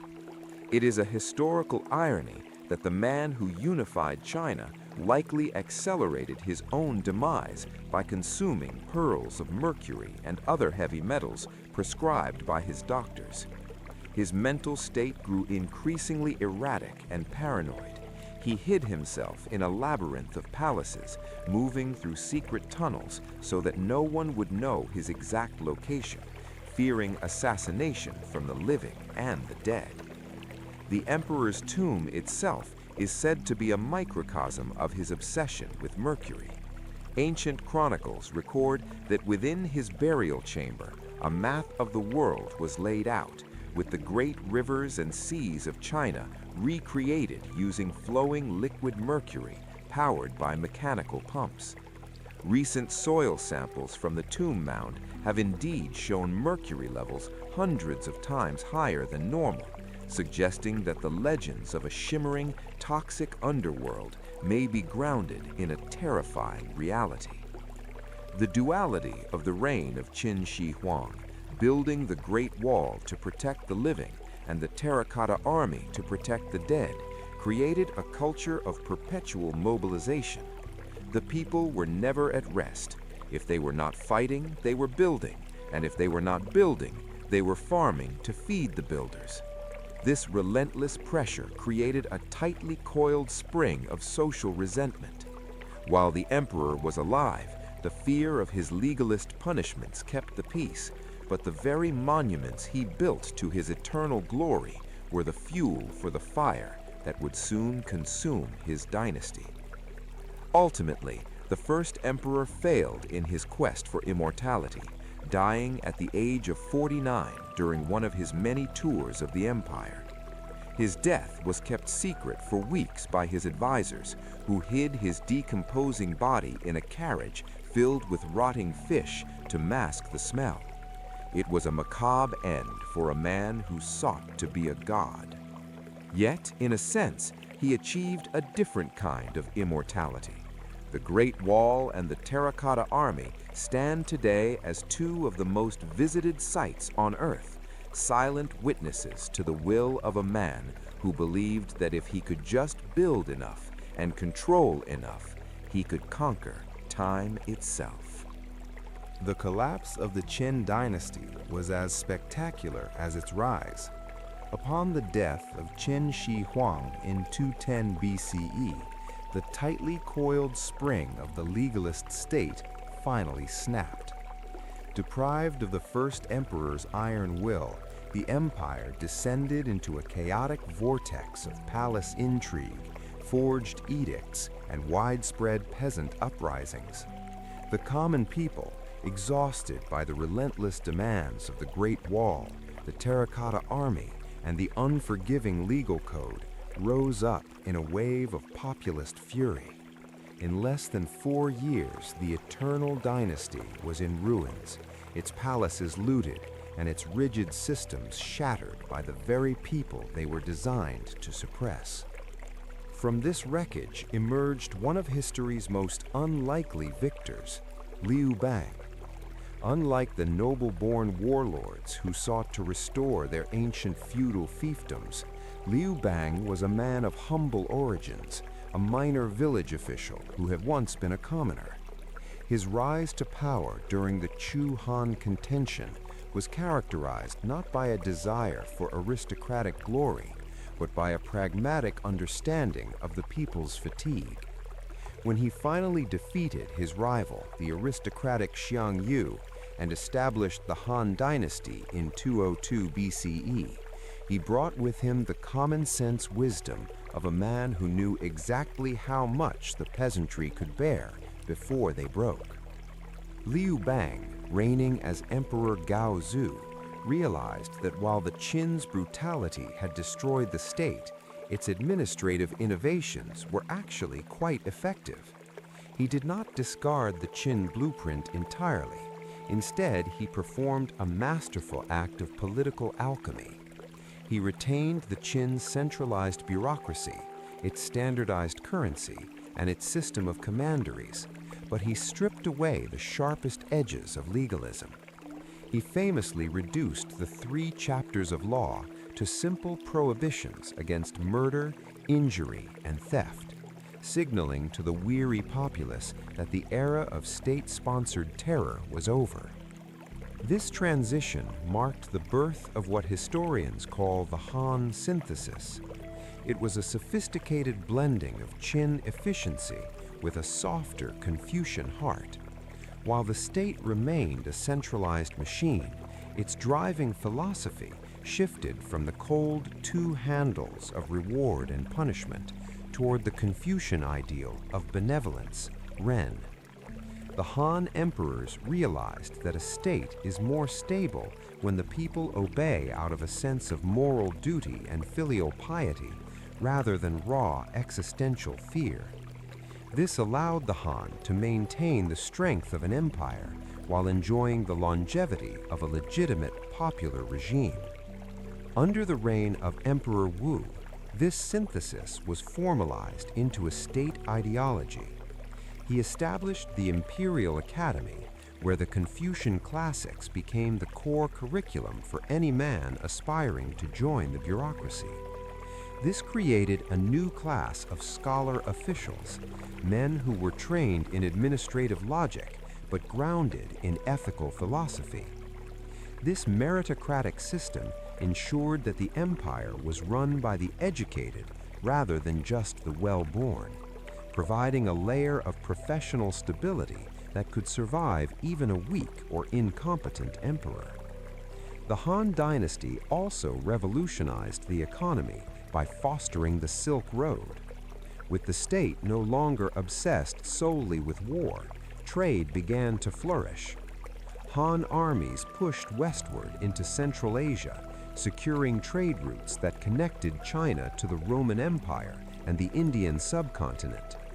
This brought a flood of new ideas, crops, and luxury goods into the Middle Kingdom, transforming China from an insular military state into a cosmopolitan hub of global commerce. The Han identity became so strong during this time that to this day, the majority ethnic group in China still refers to themselves as Han Chinese. Technologically, the Han era was a golden age of innovation. Free from the constant drain of total mobilization, the Chinese spirit of invention soared. This period saw the invention of paper, the seafaring rudder, the seismograph, and significant advancements in iron smelting and agriculture. These were not just military tools, but civil technologies designed to improve the lives of the people and the efficiency of the state. The Han proved that a society could be both powerful and creative, using its centralized resources to fund scientific inquiry rather than just defensive walls. The Han social structure also provided a sense of cosmic harmony that the Qin had lacked. The emperor was again seen as the son of heaven, but with a renewed emphasis on his role as a moral guide. If the emperor ruled well, the heavens would bless the land. If he ruled poorly, his mandate could be questioned. The reign of Emperor Wu, 141 to 87 BCE, marked the moment the Han Dynasty transitioned from a defensive, inward-looking state to an expansive global superpower. For decades, the Han had lived under the shadow of the Xiongnu, a powerful confederation of nomadic horsemen from the Mongolian steppe. Previous emperors had attempted to appease these barbarians with a policy of he qin, or harmonious kinship, which essentially involved sending Chinese princesses and lavish gifts to the Xiongnu leaders in exchange for peace. Emperor Wu, however, found this tribute system humiliating and unsustainable, deciding instead that the nomadic problem required a military solution. To combat the Xiongnu, Emperor Wu realized he needed more than just infantry. He needed a cavalry capable of the matching speed and endurance of the steppe warriors. This led to his fascination with the heavenly horses of the Fergana Valley in Central Asia. These horses were rumored to be larger, faster, and stronger than the local Chinese breeds. Legend even claimed they sweated blood. Emperor Wu's desire for these superior mounts was the primary engine that drove Han scouts and armies westward, pushing the boundaries of the known world further than any Chinese ruler had ever dared. In 138 BCE, Emperor Wu dispatched an envoy named Zhang Qian on a perilous mission to the west.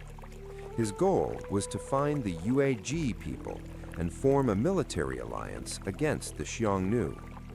Although Zhang Qian was captured by the Xiongnu and held for over a decade, he eventually escaped and traveled as far as modern-day Afghanistan and Uzbekistan. When he finally returned to the Han capital of Chang'an, he did not bring a military treaty, but he brought something far more valuable: detailed intelligence about the sophisticated civilizations beyond the desert, including their wealth, their products, and their hunger for Chinese goods. Zhang Qian's reports were the spark that ignited the Silk Road.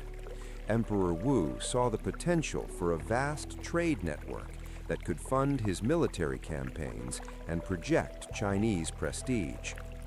He launched a series of massive military expeditions to secure the Hexi Corridor, a narrow strip of land between the Gobi Desert and the Tibetan Plateau. By establishing a line of fortifications and extending the Great Wall westward into the Dunhuang region, the Han created a protected artery through which merchants could safely travel, effectively linking the east to the west for the first time in history. The trade that followed was not a single road, but a shifting network of trails, mountain passes, and desert oases.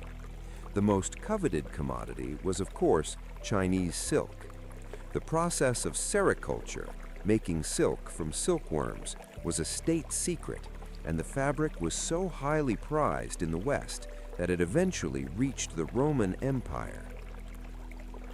Roman elites became so obsessed with the translucent, shimmering material that the Roman Senate attempted to ban it, fearing that the drain of gold to the east would bankrupt the empire. For the Han, silk was more than a luxury. It was a diplomatic currency used to buy peace and loyalty along the frontier. In exchange for silk, the western regions sent a flood of new products into the Han capital. The Chinese diet and landscape were transformed by the arrival of grapes, walnuts, pomegranates, and alfalfa. Perhaps most importantly, the heavenly horses were finally acquired both through trade and conquest, allowing the Han to build a formidable cavalry that eventually broke the Xiongnu's dominance on the steppe. The introduction of the vertical loom and new metallurgical techniques also flowed along these routes, proving that the Silk Road was as much a highway for technology as it was for luxury goods. The Silk Road also acted as a conduit for ideas and religions. While the Han were fundamentally Confucian, the opening of the West allowed for the first trickles of Buddhism to enter China from India. Travelers and monks moving along the trade routes brought with them new philosophies, artistic styles, and medical knowledge. The Greco-Buddhist art of Central Asia, which blended Hellenistic aesthetics with Buddhist iconography, began to influence Chinese art, creating a more cosmopolitan and diverse cultural landscape in the Han heartland. Managing this vast network required a sophisticated logistical and bureaucratic apparatus. The Han government established a system of postal stations and rest houses along the route to provide water, food, and fresh horses for official envoys. They also developed a complex system of passports and travel permits to monitor who was entering and exiting the empire. This level of state-sponsored infrastructure ensured that the Silk Road was not just a chaotic trail for smugglers, but a regulated economic zone that contributed significantly to the Han treasury through customs duties and taxes. The social impact of the Silk Road was the creation of a new international merchant class. In the oasis cities like Kashgar and Samarkand, people of diverse ethnicities, Sogdians, Persians, Indians, and Greeks, mingled with Chinese traders. This led to a globalized atmosphere in the Han capital of Chang'an, which became one of the largest and most diverse cities in the world. The Han people began to see themselves not as an isolated middle kingdom in a vacuum, but as the centerpiece of a vast, interconnected world. The solidification of the scholar official class, or the Mandarin system, represents the Han Dynasty's most enduring contribution to the structure of the Chinese state. While the preceding Qin dynasty relied on a brutal meritocracy of enemy heads to staff its ranks, the Han recognized that a sprawling empire could not be governed by warriors alone. Under the influence of advisors like Dong Zhongshu, Emperor Wu established a system where the study of the Confucian classics became the primary vehicle for social mobility. This pivot ensured that the empire's bureaucracy was populated by men trained in ethics, history, and ritual, effectively shifting the seat of power from the barracks to the library. To formalize this intellectual meritocracy, the Han established the Imperial Academy, Tai Shui, in 124 BCE. This institution served as the training ground for the nation's brightest minds. Students were not tested on their prowess with a crossbow or a chariot, but on their ability to interpret and apply the 5 classics, which included works on poetry, history, and rites. This created a standardized educational curriculum that spanned the entire empire, ensuring that an official in the southern jungles and one on the northern frontier shared a common moral language and administrative philosophy. The introduction of the imperial examination system, even in its nascent form, was a revolutionary departure from the hereditary aristocracies of the West. It proposed a radical idea that political authority should be earned through demonstrated competence rather than noble birth. While in practice the system favored those with the wealth to afford an education, it nonetheless provided a social elevator that allowed talented commoners to rise to the highest echelons of government. This meritocracy of the brush provided the Han state with a level of intellectual depth and administrative continuity that few contemporary empires could match. This system gave birth to the Shi class, a social stratum of scholar officials who viewed themselves as the moral conscience of the emperor. They were not mere yes-men. They were trained to believe that their ultimate loyalty was to the Wei, or Tao, and the welfare of the people. This created a healthy tension within the government, as scholars would often use Confucian precedents to criticize imperial excesses or suggest reforms. The bureaucracy became a stabilizing force, a civil service that could maintain the functions of the state even when the man sitting on the throne was weak or incompetent. The elevation of the scholar changed the very definition of masculinity in Chinese society. The Junzi, or the exemplary man, was no longer a rugged conqueror, but a cultivated individual who mastered the 6 arts, including calligraphy and music. Strength was redefined as internal discipline and ethical consistency. This cultural shift led to a profound reverence for the written word. Calligraphy became an art form equal to painting, and the ability to compose a perfect poem or a persuasive memorial became the mark of a true leader. Economically, the scholar official class provided a specialized managerial elite capable of handling the empire's complex logistics. They oversaw the massive salt and iron monopolies, managed the ever-normal granaries designed to prevent famine, and directed the engineering of irrigation canals. Because they were trained in the analects, their approach to economics was often paternalistic. They viewed the state as a large family and themselves as the father and mother of the people, aiming to balance the scales of justice through administrative precision. The system also functioned as a powerful tool for cultural unification.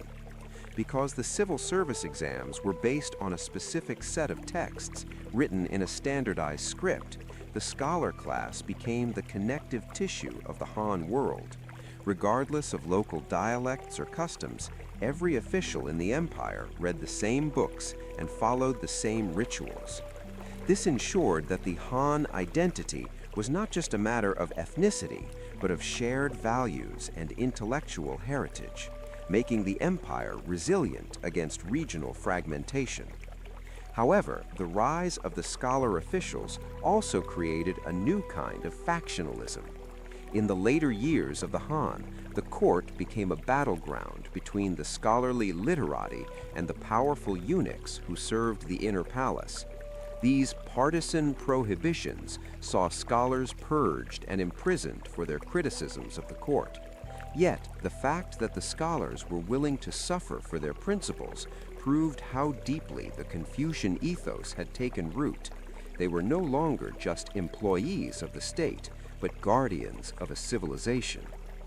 The social hierarchy of the Han, scholars, farmers, artisans, and merchants, reflected the values of this ruling class.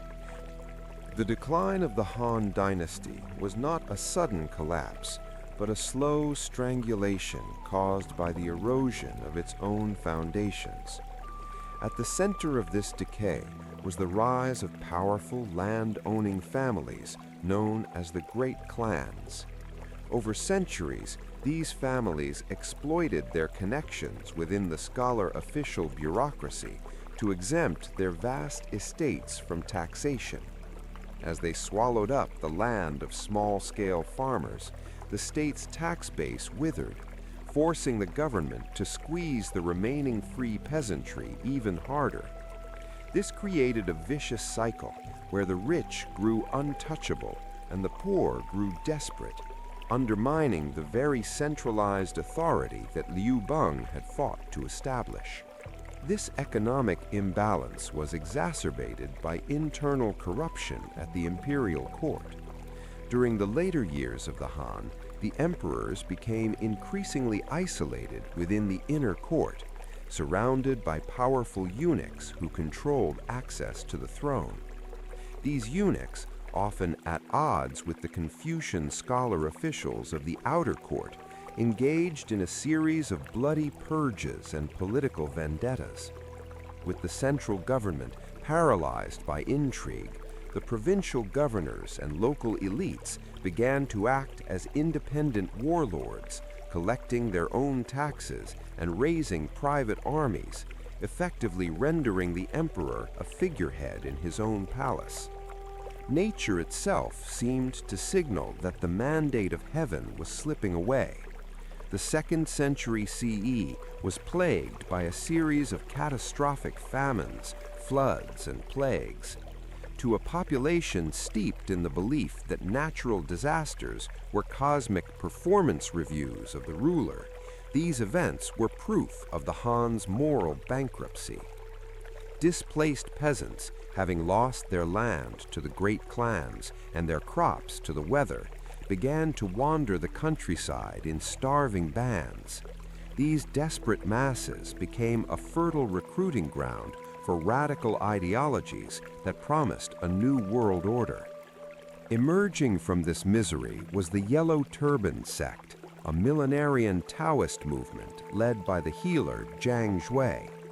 They preached that the blue heaven, representing the Han, was dead, and that the yellow heaven, an era of peace and equality, was about to dawn.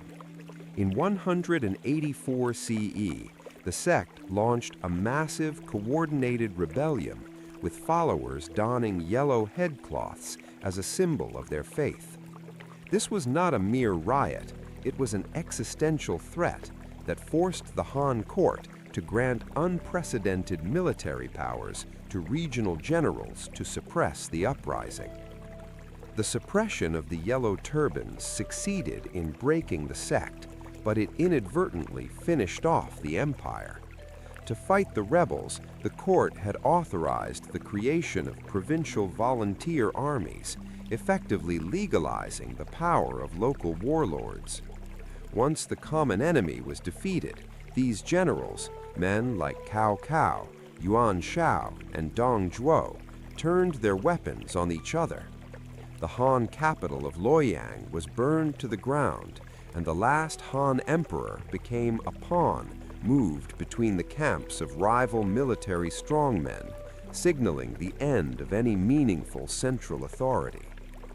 This collapse led to the legendary Three Kingdoms period, where the empire fractured into the rival states of Wei, Shu, and Wu. This era, immortalized in the romance of the Three Kingdoms, was defined by a shift from the meritocracy of the brush back to the politics of the sword. The sophisticated bureaucracy of the Han gave way to a world of strategic brilliance and martial prowess. While this period is celebrated for its heroes and cunning, it was a time of demographic catastrophe, as constant warfare and displacement caused the population of China to plummet.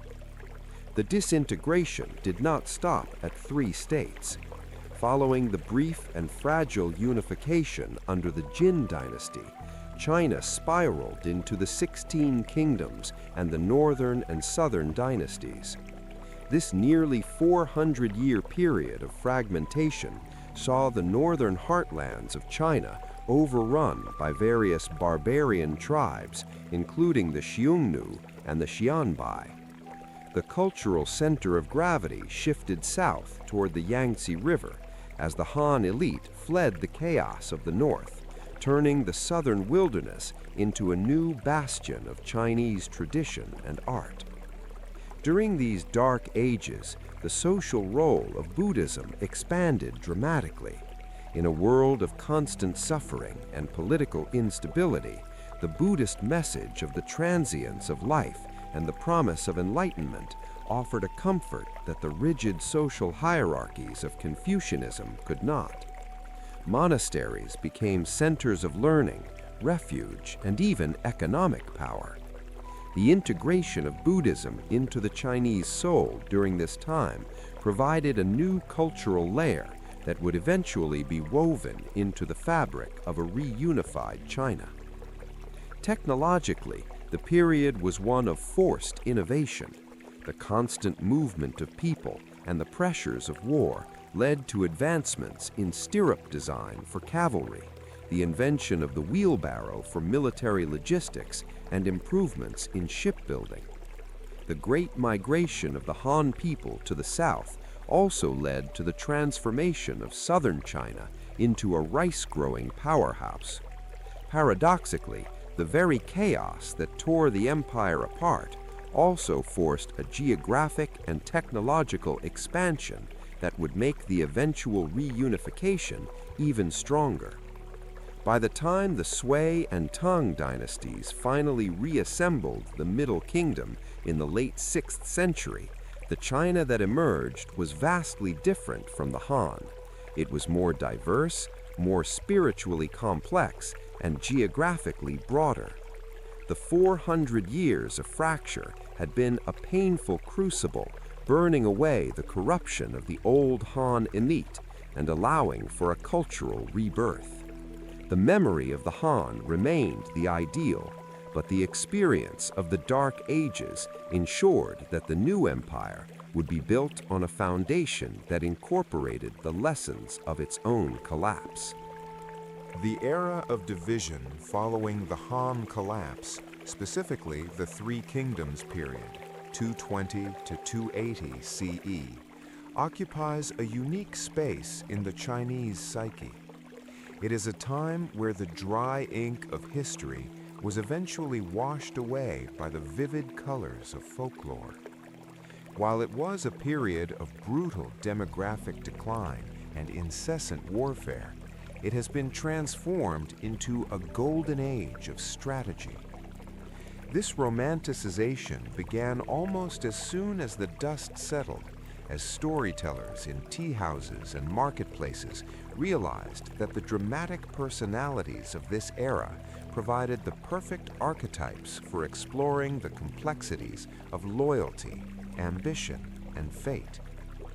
At the center of this romantic tapestry is the figure of Cao Cao, the founder of the Kingdom of Wei.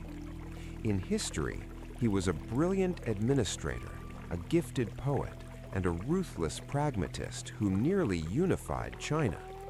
However, in the popular imagination, he is the magnificent villain, the archetypal anti-hero. He is remembered for his chilling motto, "I would rather betray the world than let the world betray me." Cao Cao represents the legalist shadow of the Chinese soul, the recognition that in a world of chaos, order often requires a cold, calculating intellect and an iron fist. In direct opposition to Cao Cao stands Liu Bei, the founder of the Kingdom of Shu. If Cao Cao is the head, Liu Bei is the heart. Legend portrays him as a distant relative of the Han Imperial house who began his journey as a humble weaver of straw sandals. He embodies the Confucian ideal of Ren, benevolence, attracting followers not through fear or wealth, but through the sheer magnetic force of his virtue. His struggle to restore the fallen Han dynasty against all odds turned him into a tragic hero, representing the enduring hope that right can eventually triumph over might. No figure in this era is more revered than Guan Yu, Liu Bei's sworn brother and general. With his green dragon crescent blade and his red face symbolizing intense loyalty, Guan Yu became the ultimate paragon of the warrior code. His story is defined by the oath of the Peach Garden, where he pledged to live and die with his brothers in arms. His loyalty was so absolute that he was later deified as Guandi, the god of war and protection. To this day, his statues stand in businesses and homes, a testament to the idea that honor is more valuable than life itself. The intellectual weight of the era is carried by Zhuge Liang, Liu Bei's genius strategist. Known as the Crouching Dragon, he represents the pinnacle of the scholar warrior. Legends credit him with supernatural feats, borrowing the eastern wind to burn Cao Cao's fleet at the Red Cliffs, or playing a lute on a city wall to trick a massive army into retreating. He is the personification of Zhi, wisdom, proving that a single mind, if aligned with the way of the universe, can check the power of 1,000 swords. The climax of this romanticized tragedy is the Battle of Red Cliffs, 208 CE. This historical pivot point, where the underdog forces of Liu Bei and Sun Quan combined to shatter Cao Cao's southward expansion, has been elevated to a mythic struggle of fire and wit. It serves as the ultimate David versus Goliath narrative in Asian literature.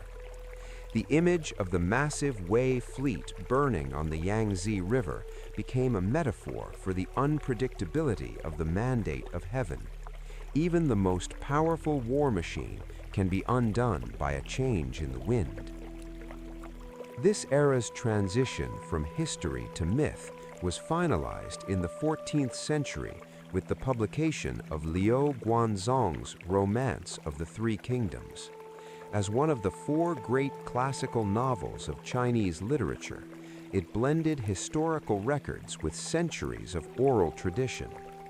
The novel is not just a story, it is a textbook on leadership, psychology, and the cyclical nature of history. Its opening line, "The empire long divided must unite, long united must divide," provided a philosophical lens through which the Chinese people have viewed their national trajectory ever since. The cultural impact of these legends extends far beyond the borders of China. From Japanese manga and video games to Korean cinema and Vietnamese opera, the heroes of the Three Kingdoms are household names across East Asia. The era created a shared heroic vocabulary.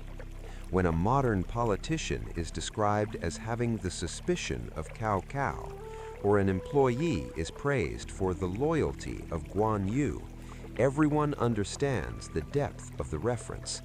It is a secular mythology that provides a moral compass for navigating the warring states of modern life. Archaeologically and historically, the romanticization serves as a fascinating filter.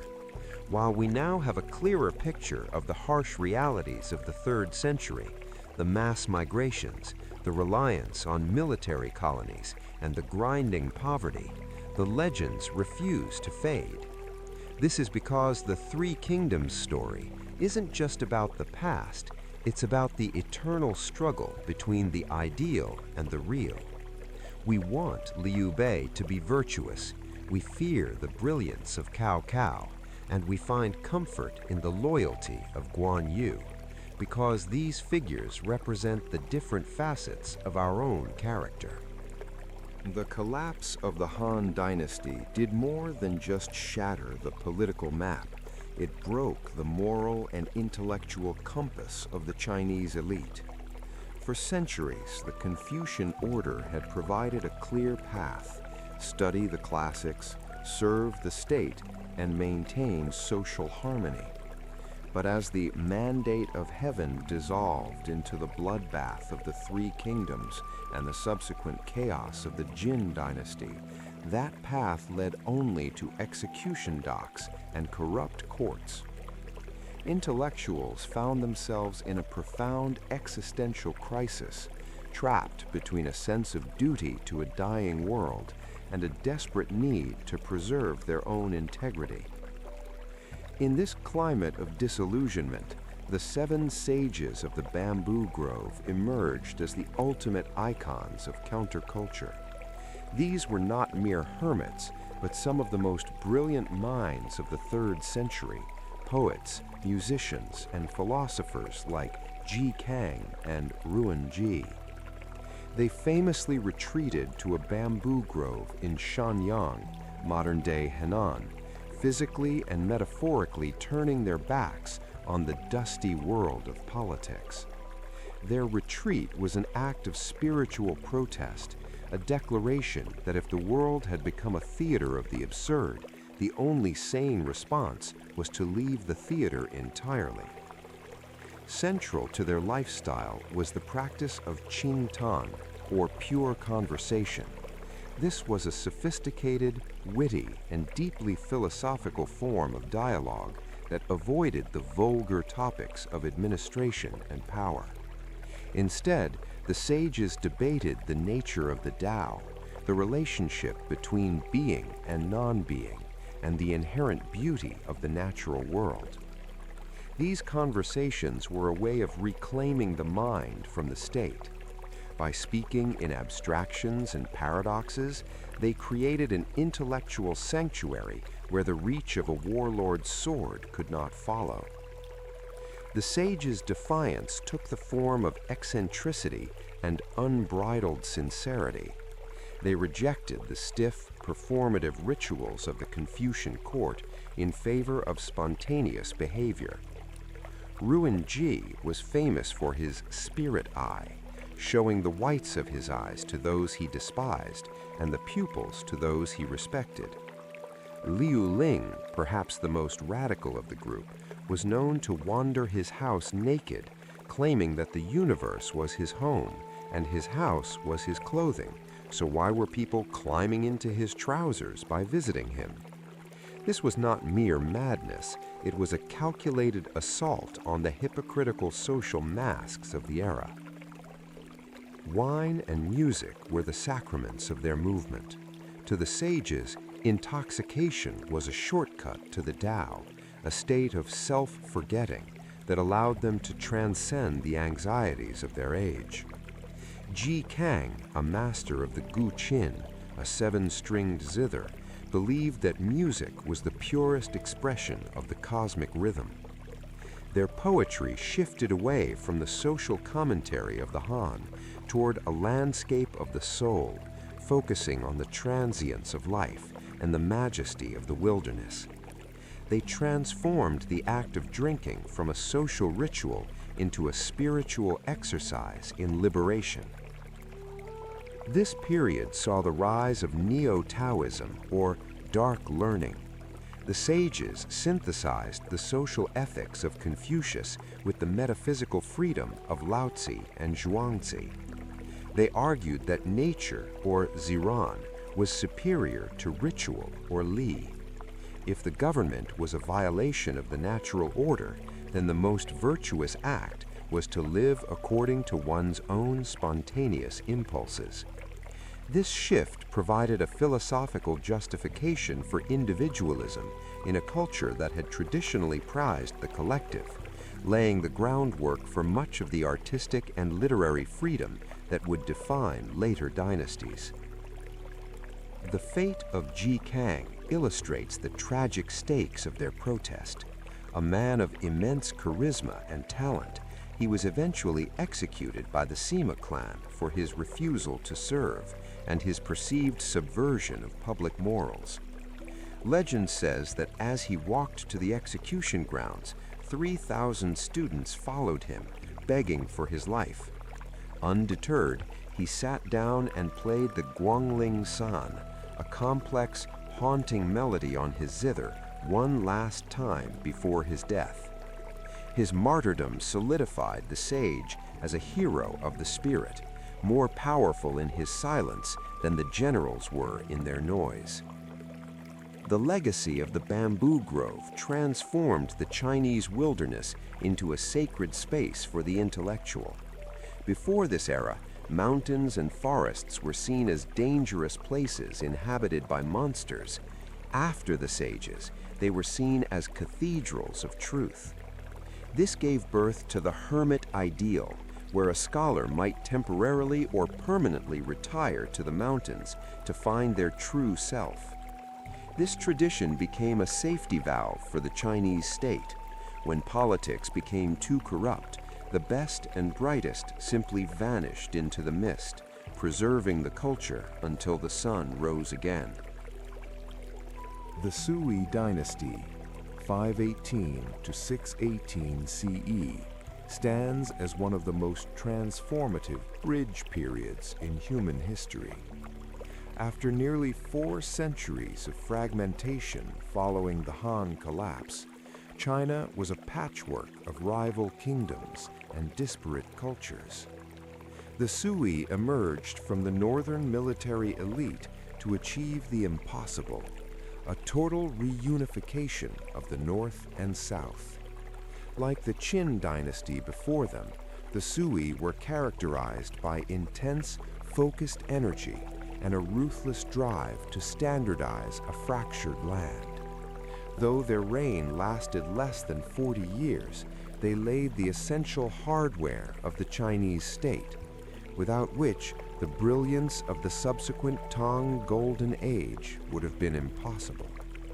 The architect of this reunification was Emperor Wen, a pragmatic ruler who understood that military conquest was only the first step. To bind the nomadic-influenced north with the refined agrarian south, he implemented the rule of avoidance and the equal field system. These reforms ensured that local officials could not build private power bases and that land was distributed more equitably among the peasantry. By restoring the centralized bureaucracy and reviving the civil service examinations, Emperor Wen began to heal the deep social rifts that had formed during the long centuries of division. The crown jewel of the Sui's physical legacy was the construction of the Grand Canal. This was an engineering feat of staggering proportions, eventually stretching over 1,700 kilometers, approximately 1,100 miles. By linking the Yellow River in the north, the political and military heartland, to the Yangtze River in the south, the economic and agricultural breadbasket, the Sui created a man-made artery for the empire. This was the first time in history that the two great river systems were effectively integrated, allowing the vast grain surpluses of the south to feed the massive administrative centers and frontier armies of the north. Construction of the canal was a monumental task that required the mobilization of millions of laborers. Men, women, and even children were pressed into service, digging through mountains and diverting rivers with little more than hand tools. The project was as much a political statement as an economic one. It proved that the emperor's will could literally reshape the geography of the earth. However, the human cost was immense. High mortality rates and the crushing burden of forced labor sowed the seeds of resentment among the common people, much like the Great Wall had done during the Qin. The Grand Canal served as more than just a grain highway. It was a conduit for culture and language. As merchants, soldiers, and scholars traveled the length of the canal, regional dialects began to blend and local customs were exchanged. The sophisticated southern culture, which had preserved the refined traditions of the Han elite, flowed northward, while the vigorous northern martial spirit influenced the south. This cultural osmosis created a new unified identity that transcended old regional loyalties, forming the social bedrock for the cosmopolitan Tang dynasty that followed. To support this unified state, the Sui standardized the legal and administrative codes. The Kai Huang Code simplified the chaotic laws of the previous dynasties, reducing the number of crimes punishable by death and focusing on a more coherent, centralized legal system. This standardization provided a level of predictability that allowed trade to flourish and the population to grow. The Sui also re-established the 5 ranks of officialdom, creating a hierarchy that prioritized administrative efficiency over aristocratic pedigree, a move that further weakened the old landed gentry. The Sui were also great patrons of Buddhism, using the religion as a unifying ideological force. Unlike the more rigid Confucianism, Buddhism provided a common spiritual ground for the various ethnic groups now living under Sui rule. Emperor Wen famously dubbed himself a Chakravartin, a universal Buddhist monarch, and distributed relics across the empire, building temples in every prefecture. By positioning the emperor as the protector of the faith, the Sui provided a moral justification for their rule that appealed to both the elite and the masses. However, the dynasty's second ruler, Emperor Yang, pushed the Sui machine to its breaking point. His ambition was limitless. He not only completed the Grand Canal, but also launched 3 disastrous military campaigns against the Korean kingdom of Goguryeo. These wars resulted in staggering losses of life and treasure, bankrupting the state and destroying the morale of the army. When combined with the heavy taxes required to maintain his lavish lifestyle, including a fleet of dragon boats that traveled the canal, the peasantry reached their limit and erupted in nationwide revolts. The collapse of the Sui in 618 CE mirrored that of the Qin. Emperor Yang was assassinated by his own guards, and the empire spiraled into a brief period of civil war. Yet the Sui blueprint was too valuable to be discarded. The man who seized power to found the Tang dynasty, Li Yuan, was a Sui general who understood that the heavy lifting of unification and infrastructure had already been done. The Tang did not have to build a new world. They simply had to manage the one the Sui had constructed with such brutal efficiency.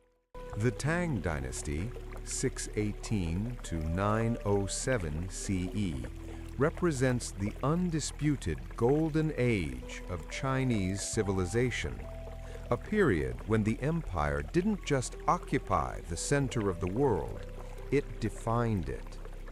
Emerging from the foundations laid by the Sui, the Tang emperors created an era of unprecedented prosperity, stability, and openness.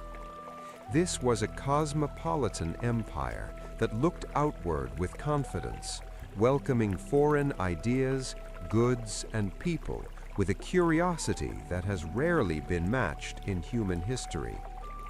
Under the Tang, China became the destination for the world's ambitious, the pious, and the creative. At the heart of this global gravity was Chang'an, the largest and most sophisticated city on the planet.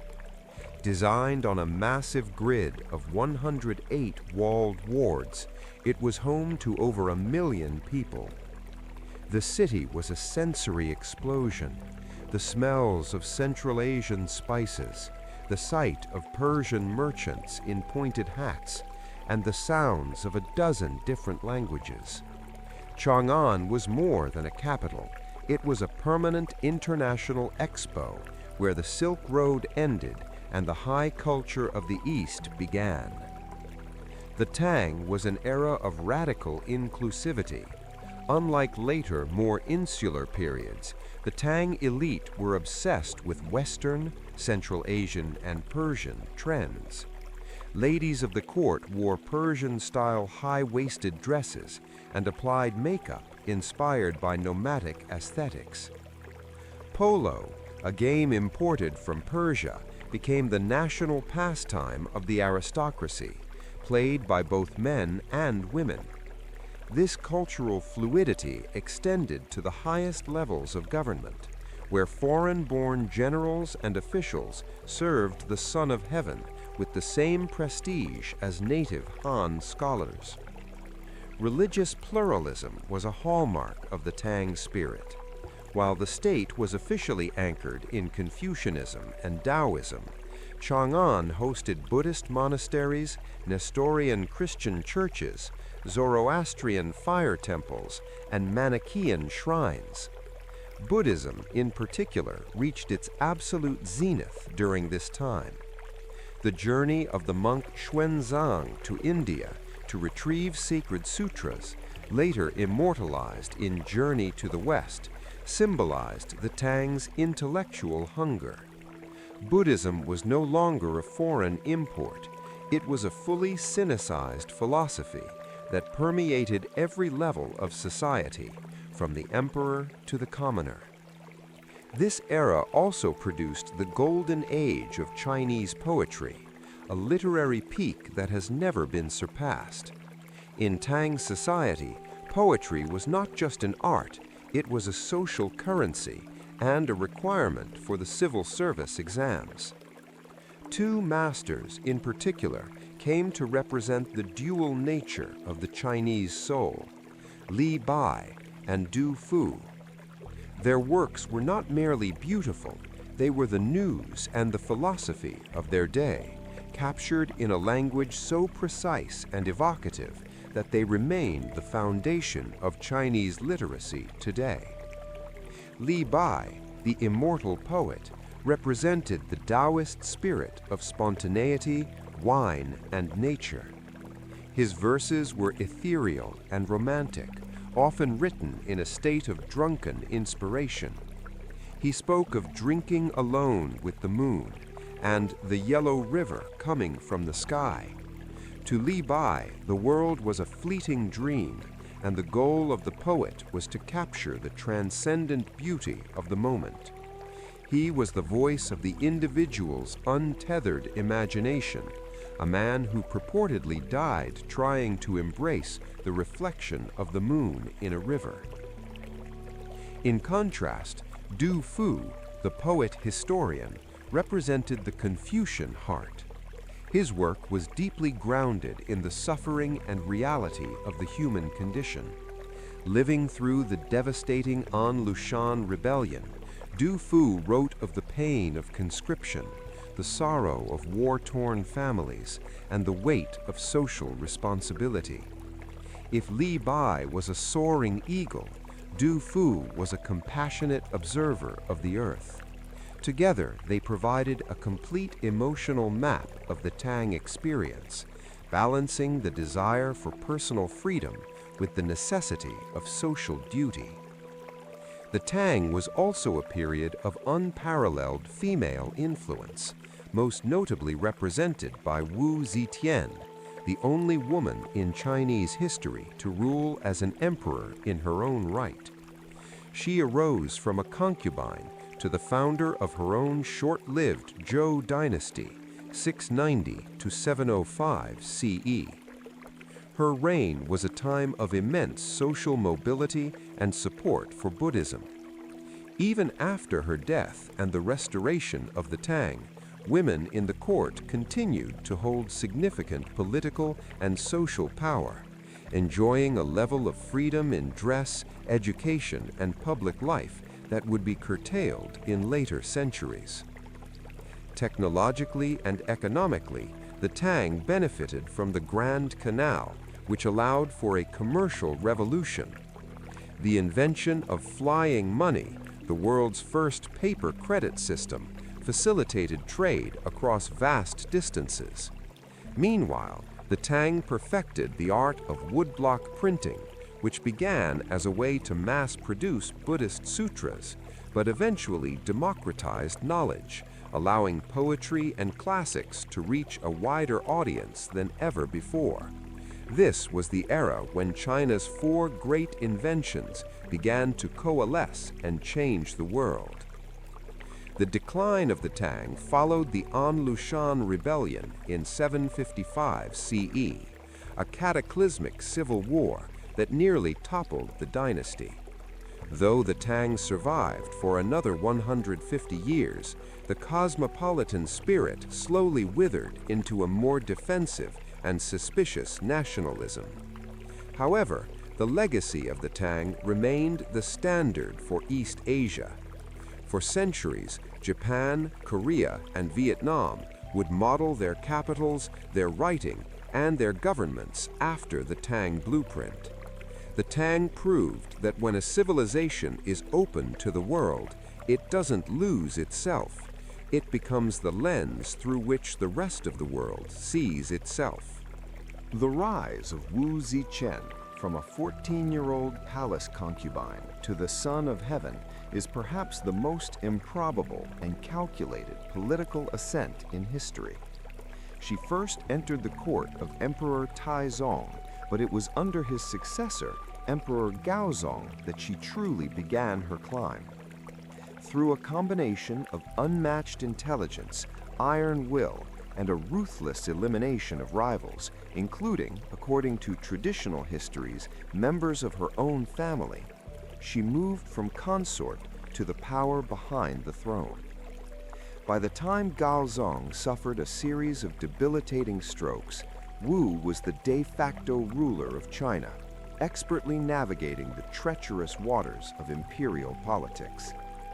In 690 CE, she did the unthinkable.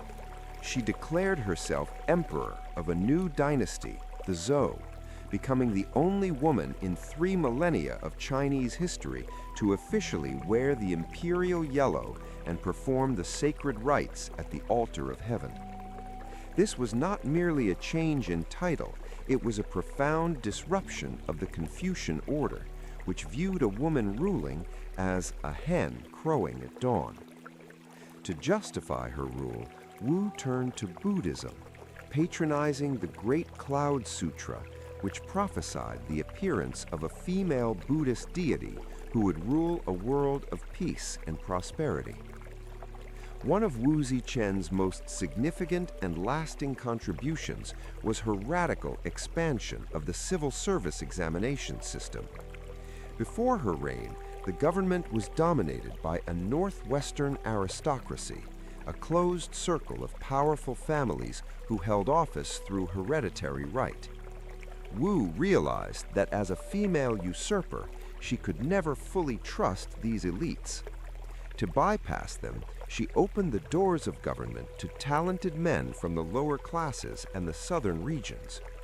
By making the examinations the primary path to power, she created a bureaucracy loyal to the throne rather than to ancestral clans. This shift toward meritocracy over aristocracy fundamentally changed the DNA of the Chinese state. By recruiting the scholar officials based on their intellectual prowess in poetry and the classics, Wu Zichen ensured that the administration was staffed by the most capable minds of the era. This didn't just stabilize her own reign, it provided the administrative framework that would allow the later Tang dynasty to reach its cultural peak.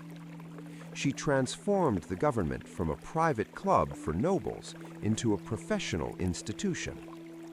On the military front, Wu Zichen was a formidable expansionist. She did not let the internal struggles of her rise weaken the empire's borders. Under her direction, Chinese armies pushed deep into Central Asia, re-establishing control over the 4 garrisons of Anxi and securing the vital Silk Road trade routes. She also successfully campaigned against the Korean kingdom of Goguryeo, bringing the peninsula into the Chinese sphere of influence. Her reign saw the Tang or Zhou Empire reach a territorial extent that rivaled the greatest periods of Han expansion. Economically, Wu Zichen was a friend to the peasantry. She commissioned agricultural manuals to be distributed to farmers and reduced taxes and labor service requirements. Her legalist-style efficiency meant that the state was well-funded, but her Confucian-style concern for the people's welfare ensured that the rural population remained relatively stable and productive. By encouraging the cultivation of silk and the expansion of irrigation, she fostered a period of internal prosperity that fueled the vibrant markets of Chang'an. She was also a massive patron of the arts and religion. Her reign saw the construction of the colossal Vairochana Buddha at the Longmen Groats, a face rumored to be modeled after her own. This monumental art was a form of soft power, projecting an image of divine authority and imperial grandeur. She invited scholars to her court to compile massive encyclopedias and fostered an environment where poetry and calligraphy flourished, setting the stage for the literary giants like Li Bai, who would appear in the decades following her reign. Despite her successes, traditional historians, mostly Confucian scholars, have treated Wu Zichen with extreme hostility. For centuries, she was depicted as a she-wolf, a murderous usurper who used witchcraft and cruelty to steal the throne. They focused on her reign of terror, where she used a secret police force to root out dissenters. However, modern historians have offered a more nuanced view, noting that while she was undoubtedly ruthless toward the elite, her policies were largely beneficial to the common people and the long-term stability of the empire. Her reign eventually ended in 705 CE, when, at the age of 80 and ailing, she was forced to abdicate by a palace coup that restored the Tang line. Even in her death, she remained defiant. Her tomb, the Quanling Mausoleum, features a massive wordless stele. While other emperors had their achievements carved in stone for eternity, Wu Zichen left hers blank, perhaps signaling that her actions spoke louder than any words, or that she believed history could never truly capture the complexity of her life. The legacy of Wu Zichen is that of a woman who mastered a system designed to exclude her. She proved that the mandate of heaven was not a gendered birthright, but a prize for the most capable. By breaking the power of the old aristocrats and championing the scholar official, she ensured that the Chinese empire would become a meritocratic juggernaut. She remains a symbol of unapologetic ambition, a ruler who understood that to change the world, one must first be willing to shatter the traditions that hold it together. The transition from the expansive, outward-looking Tang to the Song dynasty, 960 to 1279 CE, represented a fundamental pivot in the Chinese soul. After the chaos of the 5 dynasties and 10 kingdoms period, the Song founders deliberately moved away from the military expansionism that had characterized the Tang. Instead, they turned their gaze inward, focusing on civil governance, economic integration, and intellectual refinement. This inward turn did not lead to stagnation. Rather, it sparked a technological and cultural renaissance so profound that many historians describe the Song as the world's first modern era. Under the Song, China experienced an urban revolution. While the Tang capital of Chang'an was a rigid, walled grid, the Song capitals of Kaifeng and later Hangzhou were vibrant, organic hubs of commerce. For the first time, the curfew was abolished and the night came alive. These cities were filled with tea houses, public theaters, and specialized markets. This urban middle class had disposable income and a hunger for entertainment, leading to a flourishing of yuan ku, operas, professional storytelling, and a sophisticated culinary culture that celebrated regional cuisines. This era saw the perfection of the 4 great inventions, technologies that would eventually alter the course of global history. While the roots of some, like papermaking, stretched back to the Han, it was during the Song that they reached their mature, transformative forms. Woodblock printing gave way to the invention of movable type by Bi Sheng. This lowered the cost of books significantly, leading to a massive increase in literacy and the widespread distribution of medical texts, agricultural manuals, and the Confucian classics. The compass also evolved from a diviner's tool into a precise maritime instrument. Song engineers perfected the south-pointing needle, allowing Chinese mariners to navigate the open seas with confidence. This turned the song into a maritime superpower. While they were less active on the overland Silk Road, their maritime Silk Road connected them to Southeast Asia, India, and the Arab world. Giant junks, the most advanced ships of the time, carried porcelain and tea across the oceans, guided by the steady hand of magnetic navigation. Perhaps the most explosive invention was gunpowder. Originally discovered by Taoist alchemists seeking elixirs of life, it was weaponized by the Song to defend their borders. They developed the fire lance, a proto-gun, thunderclap bombs, and early rockets. While these weapons did not yet dominate the battlefield like later European artillery, they signaled a paradigm shift in warfare. The Song used gunpowder as a defensive tool, a technological shield against the nomadic pressures from the north that constantly threatened their borders.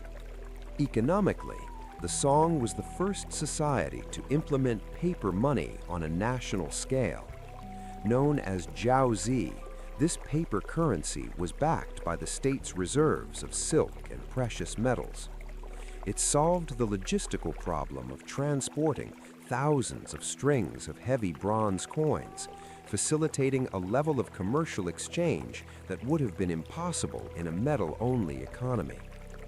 This sophisticated financial system included insurance, pawn shops, and joint stock companies, making the Song economy the most advanced and monetized in the world. Intellectually, the Song was defined by Neo-Confucianism, a movement led by philosophers like Zhu Xi. They sought to revitalize Confucian ethics by incorporating the metaphysical depth of Buddhism and Taoism. They argued that the universe was governed by Li, principle, and Qi, vital force, and that by investigating things, an individual could understand the moral order of the world. This intellectual rigor fostered a scientific mindset. Song scholars were obsessed with botany, geology, and astronomy, treating the natural world as a text to be read and mastered. The Song also perfected the civil service examination system, making it the only legitimate path to social prestige. Unlike earlier dynasties where aristocratic pedigree still mattered, the Song bureaucracy was almost entirely meritocratic. This created a scholar gentry class that was fiercely loyal to the state and highly professional. To pass these exams, students had to master not only the classics, but also practical matters of law and policy. This system ensured that the most brilliant minds of China were dedicated to the preservation of the bureaucracy rather than the pursuit of private wealth or military glory. The artistic peak of the Song was found in landscape painting, particularly the Shan Shu style. These paintings were not meant to be literal representations, but spiritual meditations. Utilizing the monumental style of the North Song or the more intimate one-corner style of the South Song, artists sought to capture the Li, principle of nature. These works reflect the Song's inward focus, a search for harmony and stillness in an increasingly crowded and complex urban world. The Mongol Shadow. The arrival of the Mongols in the 13th century represented a seismic shift in the trajectory of Asian history, as the Middle Kingdom was forcibly integrated into the largest contiguous land empire the world has ever known. This was not a sudden conquest, but a multi-generational grind that began with the terrifying mobility of Genghis Khan. His horsemen, raised in the harsh vacuum of the Mongolian steppe, transformed warfare into a science of speed, terror, and logistics. By the time his grandson, Kublai Khan, turned his gaze toward the southern Song, the Mongol war machine had already flattened the empires of Central Asia and Eastern Europe and was now prepared for its most sophisticated challenge yet. Conquering the Song dynasty was a task far more difficult than the open plains battles the Mongols were accustomed to. The south of China was a landscape of deep rivers, dense forests, and massive fortified cities. To prevail, Kublai Khan had to adapt, building a navy and recruiting Chinese and Persian engineers to construct massive trebuchets for siege warfare. The fall of the city of Xiangyang in 1273, after a 6-year siege, signaled the end of Song resistance. When the final Song loyalists were defeated at the naval battle of Yamen in 1279, the transition was complete. For the first time in history, all of China was under the heel of foreign barbarians. Kublai Khan established the Yuan dynasty, 1271 to 1368, and took the radical step of moving the Mongol capital from the steppe to the heart of China, founding Dadu, modern-day Beijing. Unlike his predecessors, who often viewed conquered lands merely as pastures for their horses, Kublai sought to rule as a Chinese emperor while maintaining his status as the Great Khan. He adopted the dynastic title Yuan, meaning origin or primal, from the I Ching, a calculated move to claim the mandate of heaven and project a sense of legitimacy to his new millions of Chinese subjects. To maintain control, the Mongols implemented a rigid 4-class system that institutionalized ethnic hierarchy. At the top were the Mongols, followed by Semuren, foreigners like Persians and Turks, then the northern Chinese, and finally, at the very bottom, the southern Chinese, who had resisted the longest. This system effectively sidelined the traditional Confucian scholar officials who found themselves barred from high-level political influence. For a civilization that had spent centuries refining a meritocracy based on the brush, being ruled by an elite that favored the bow was a profound cultural trauma. This period of Pax Mongolica led to a second, more robust Silk Road Golden Age. With the entirety of Eurasia under the umbrella of Mongol protection, trade and travel became safer and more efficient than ever before. This was the era of Marco Polo, whose accounts of the Yuan court introduced a skeptical Europe to the wonders of Chinese coal, paper money, and urban planning. The exchange was not just economic, it was biological and technological. While Chinese printing and gunpowder moved west, Western astronomy, mathematics, and medical knowledge flowed into the Yuan court, creating a vibrant cross-continental intellectual exchange. Under Mongol rule, the social status of the artist changed. Because the traditional path to government through civil service exams was largely blocked, many scholars and painters retreated into private art. This led to the birth of literary painting, where the goal was not to please a courtly patron, but to express the inner feelings of the artist. In the theater, the Yuan drama, Zaju, flourished, as intellectuals turned their talents to writing plays for the masses. These works often featured themes of injustice and hidden virtue, serving as a subtle form of spiritual protest against their foreign overlords. Economically, the yuan continued the Song's use of paper money, but they pushed it to its extreme. The Chao yuan banknotes was the world's first purely fiat currency, meaning it was not necessarily backed by gold or silver, but by the decree of the Khan. For a time, this facilitated immense trade, but it also laid the groundwork for future disaster. The Mongols lacked a deep understanding of the inflationary risks associated with printing money to fund their extravagant building projects and military failures, leading to an eventual economic destabilization that weakened the dynasty's grip. Kublai Khan's reign was also marked by a fascination with religious pluralism. He was a patron of Tibetan Buddhism, but his court also hosted Nestorian Christians, Muslims, and Taoists. He famously held debates between various religious leaders, treating faith as another tool of statecraft and intellectual curiosity.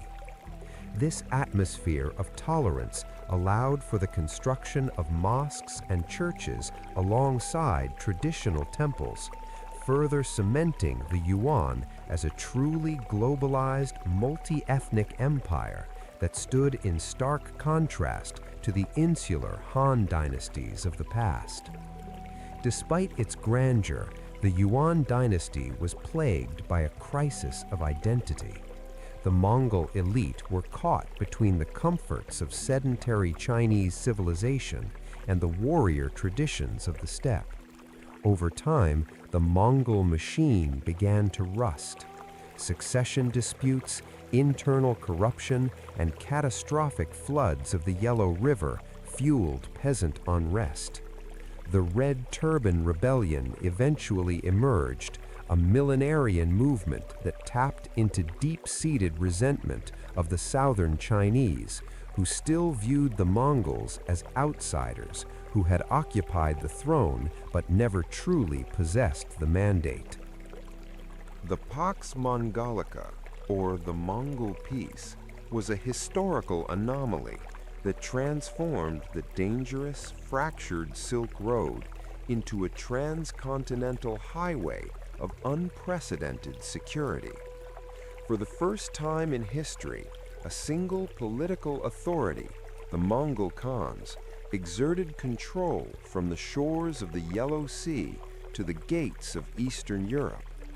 This stability was enforced by the Yasa, the Mongol legal code, which was famously said to make the empire so safe that a young woman carrying a golden nugget on her head could travel from one end of the realm to the other without fear of harm. It was this unique window of safety that allowed the Venetian merchant Marco Polo to embark on his legendary 24-year journey. When Marco Polo arrived at the court of Kublai Khan in Dadu, modern-day Beijing, around 1275, he did not find the barbarian camp Europeans expected. Instead, he encountered a civilization that was technologically and administratively centuries ahead of anything in the West. Kublai Khan, recognizing the young Italian's linguistic talents and keen observational skills, took him into his service as an envoy. This role gave Polo a backstage pass to the inner workings of the Yuan dynasty, allowing him to witness the sheer scale of Chinese infrastructure that would later baffle his European audience. One of the most mind-bending concepts Polo encountered was paper money. In 13th century Europe, wealth was physical: gold, silver, or land. Polo watched in awe as the Great Khan's officials printed worthless slips of mulberry bark paper and declared them to have value. He described this as a form of alchemy, marveling at how a merchant could trade a heavy load of silk for a handful of light paper notes that were accepted across thousands of miles. To his readers in Venice, this sounded like a magician's trick or an outright hallucination. Equally alien to Polo was the use of coal, which he described as black stones that burned like logs but lasted much longer. While Europe relied almost exclusively on wood for heat, leading to massive deforestation, China had already tapped into the energy density of fossil fuels. Polo noted that these stones were so plentiful that they allowed the Chinese to take hot baths multiple times a week, a level of personal hygiene that was virtually unheard of in medieval Europe. The scale of urbanization in China was perhaps the hardest truth for Polo to convey. When he described Hangzhou, which he called Quinsai, he claimed it was the finest and most splendid city in the world, boasting 12,000 stone bridges and a population that dwarfed the largest European cities like Paris or Venice. He spoke of markets filled with 10 different kinds of pears and public parks where thousands gathered for leisure. To a European used to muddy streets and small fortified towns, these descriptions felt like the fantasies of a man who had spent too much time in the sun.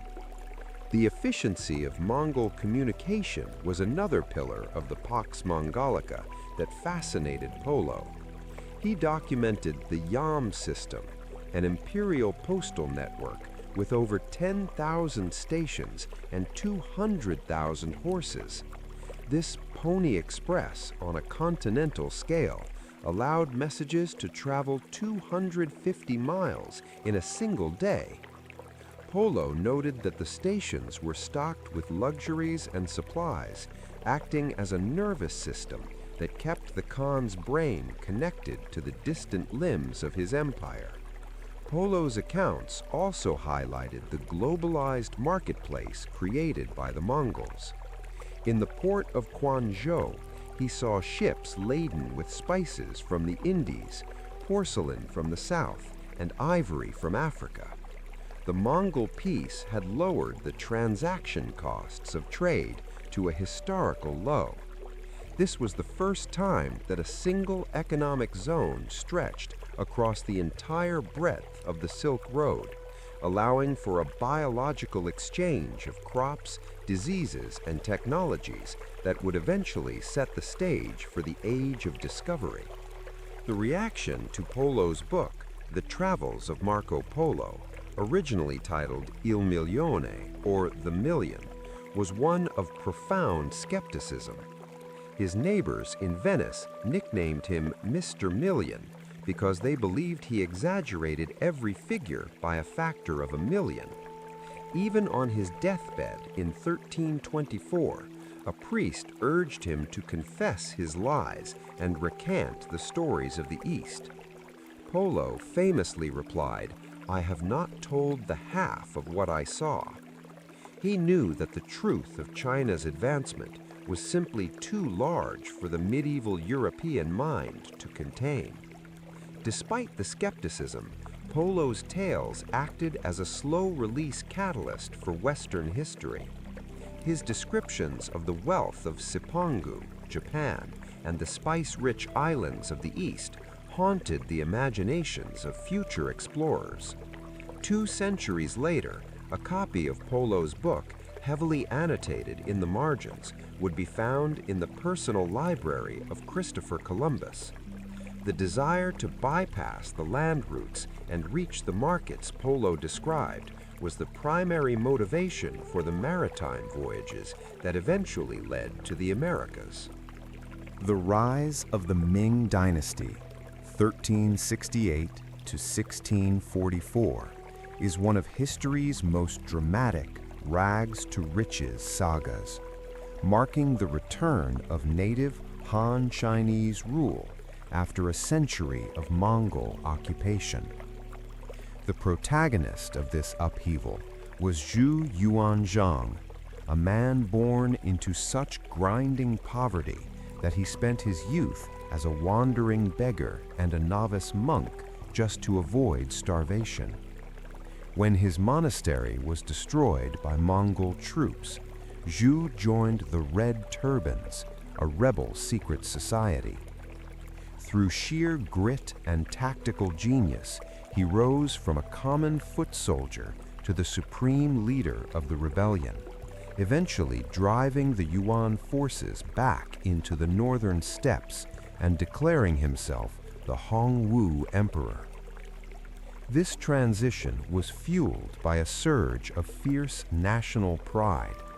To the Chinese people, the Mongol era had been a century of humiliation and barbarian pollution. Upon taking the throne, the Hongwu Emperor launched a massive cultural restoration project. He sought to purify China by banning Mongol dress and names, reviving the strict Confucian civil service exams, and restoring the traditional social hierarchies. This was a nativist revolution, a deliberate attempt to reach back to the glories of the Tang and Song dynasties and erase the memory of foreign rule. The Ming dynasty's philosophy was defined by centralization and autocracy. Having seen the chaos of the late Yuan period, the Hongwu Emperor was deeply paranoid and obsessed with stability. He abolished the office of the Prime Minister and took personal control over every aspect of the government, often working long hours to review thousands of reports himself. He established the Brocade-clad Guard, a secret police force that ensured absolute loyalty. This created a government that was incredibly efficient under a strong ruler, but dangerously brittle under a weak one. To cement the legitimacy and grandeur of the new dynasty, the third Ming ruler, the Yongle Emperor, moved the capital to Beijing and commissioned the construction of the Forbidden City. Completed in 1420, this massive palace complex was designed to be the physical manifestation of the mandate of heaven. Its layout was perfectly symmetrical, oriented according to Feng Shui, and strictly off-limits to commoners. Every roof tile, courtyard, and throne was intended to project the absolute power and divine order of the emperor, making it the most sophisticated seat of government in the world at the time. While the Forbidden City projected internal power, the reinforcement of the Great Wall projected external defense. Most of the iconic stone and brick structures we associate with the Great Wall today were built or heavily renovated during the Ming era. No longer content with the rammed earth walls of the Qin, the Ming engineers used millions of kiln-fired bricks and massive stone blocks to create a formidable barrier. This reflected the dynasty's shifting military strategy, moving away from the offensive campaigns of the early emperors towards a fortress mentality aimed at keeping the nomadic tribes of the north permanently at bay. The Ming era also saw the height of Chinese maritime ambition under the admiral Zhang He. Between 1405 and 1433, Zhang He led 7 epic voyages with a fleet of treasure ships that were several times larger than any vessel in Europe. These voyages reached Southeast Asia, India, Arabia, and the East African coast. Unlike the later European explorers, the Ming were not seeking to colonize. They were on a mission of soft power, demonstrating Chinese prestige and bringing the world back into a tribute system centered in Beijing. However, the Ming eventually turned their backs on the sea. Concerned about the costs of the voyages and the corrupting influence of foreign trade, the court adopted a policy of isolationism known as hygiene, sea ban. They burned the records of Zhang He's travels and allowed the great fleet to rot in the harbors. This was a pivotal moment in global history, as China looked inward and focused its resources on the Great Wall. The European powers were just beginning their own age of maritime expansion, setting the stage for a shift in the global balance of power. Economically, the Ming Dynasty was a period of commercial flourishing and monetization. Despite the official isolationist stance, trade continued to thrive, especially the export of silk and porcelain, the famous Ming blue and white ware, which became a global luxury brand.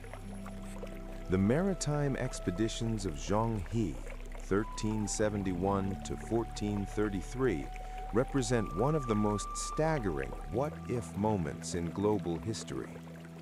Nearly a century before Christopher Columbus crossed the Atlantic with 3 modest ships, the Ming Dynasty launched a series of 7 epic voyages that asserted China as the undisputed nautical superpower of the world. Led by the eunuch Admiral Zhang He, a man of Central Asian Muslim heritage who stood over 6 feet tall, these expeditions were not aimed at conquest or colonization in the European sense, but at the establishment of a Pax Ming across the Indian Ocean. The centerpiece of these voyages was the treasure ship, Bao Chuan.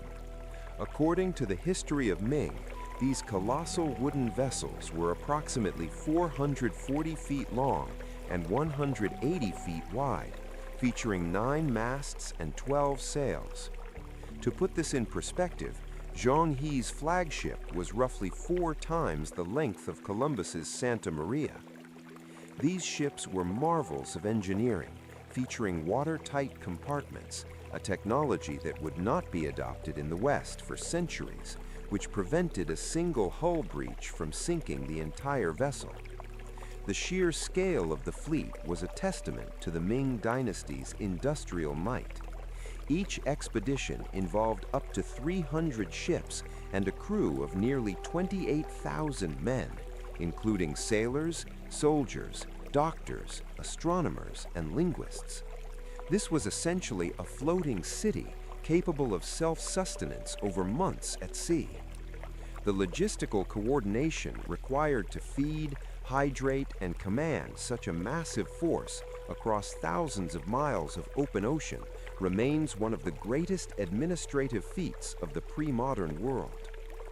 Zhang He's route took the fleet through the South China Sea, across the Indian Ocean to the Persian Gulf, and as far as the Swahili coast of East Africa.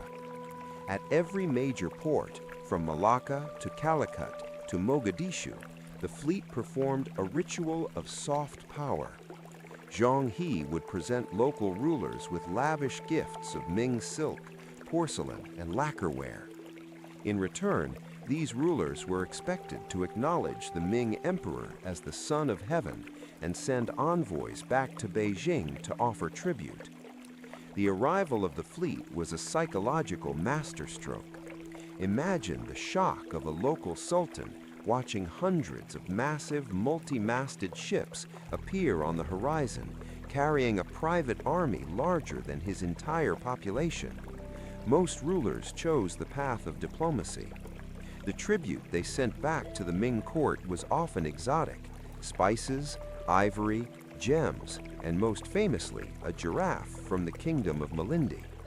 To the Chinese court, the giraffe was seen as the mythical Qilin, a divine omen that appeared only during the reign of a perfectly virtuous ruler.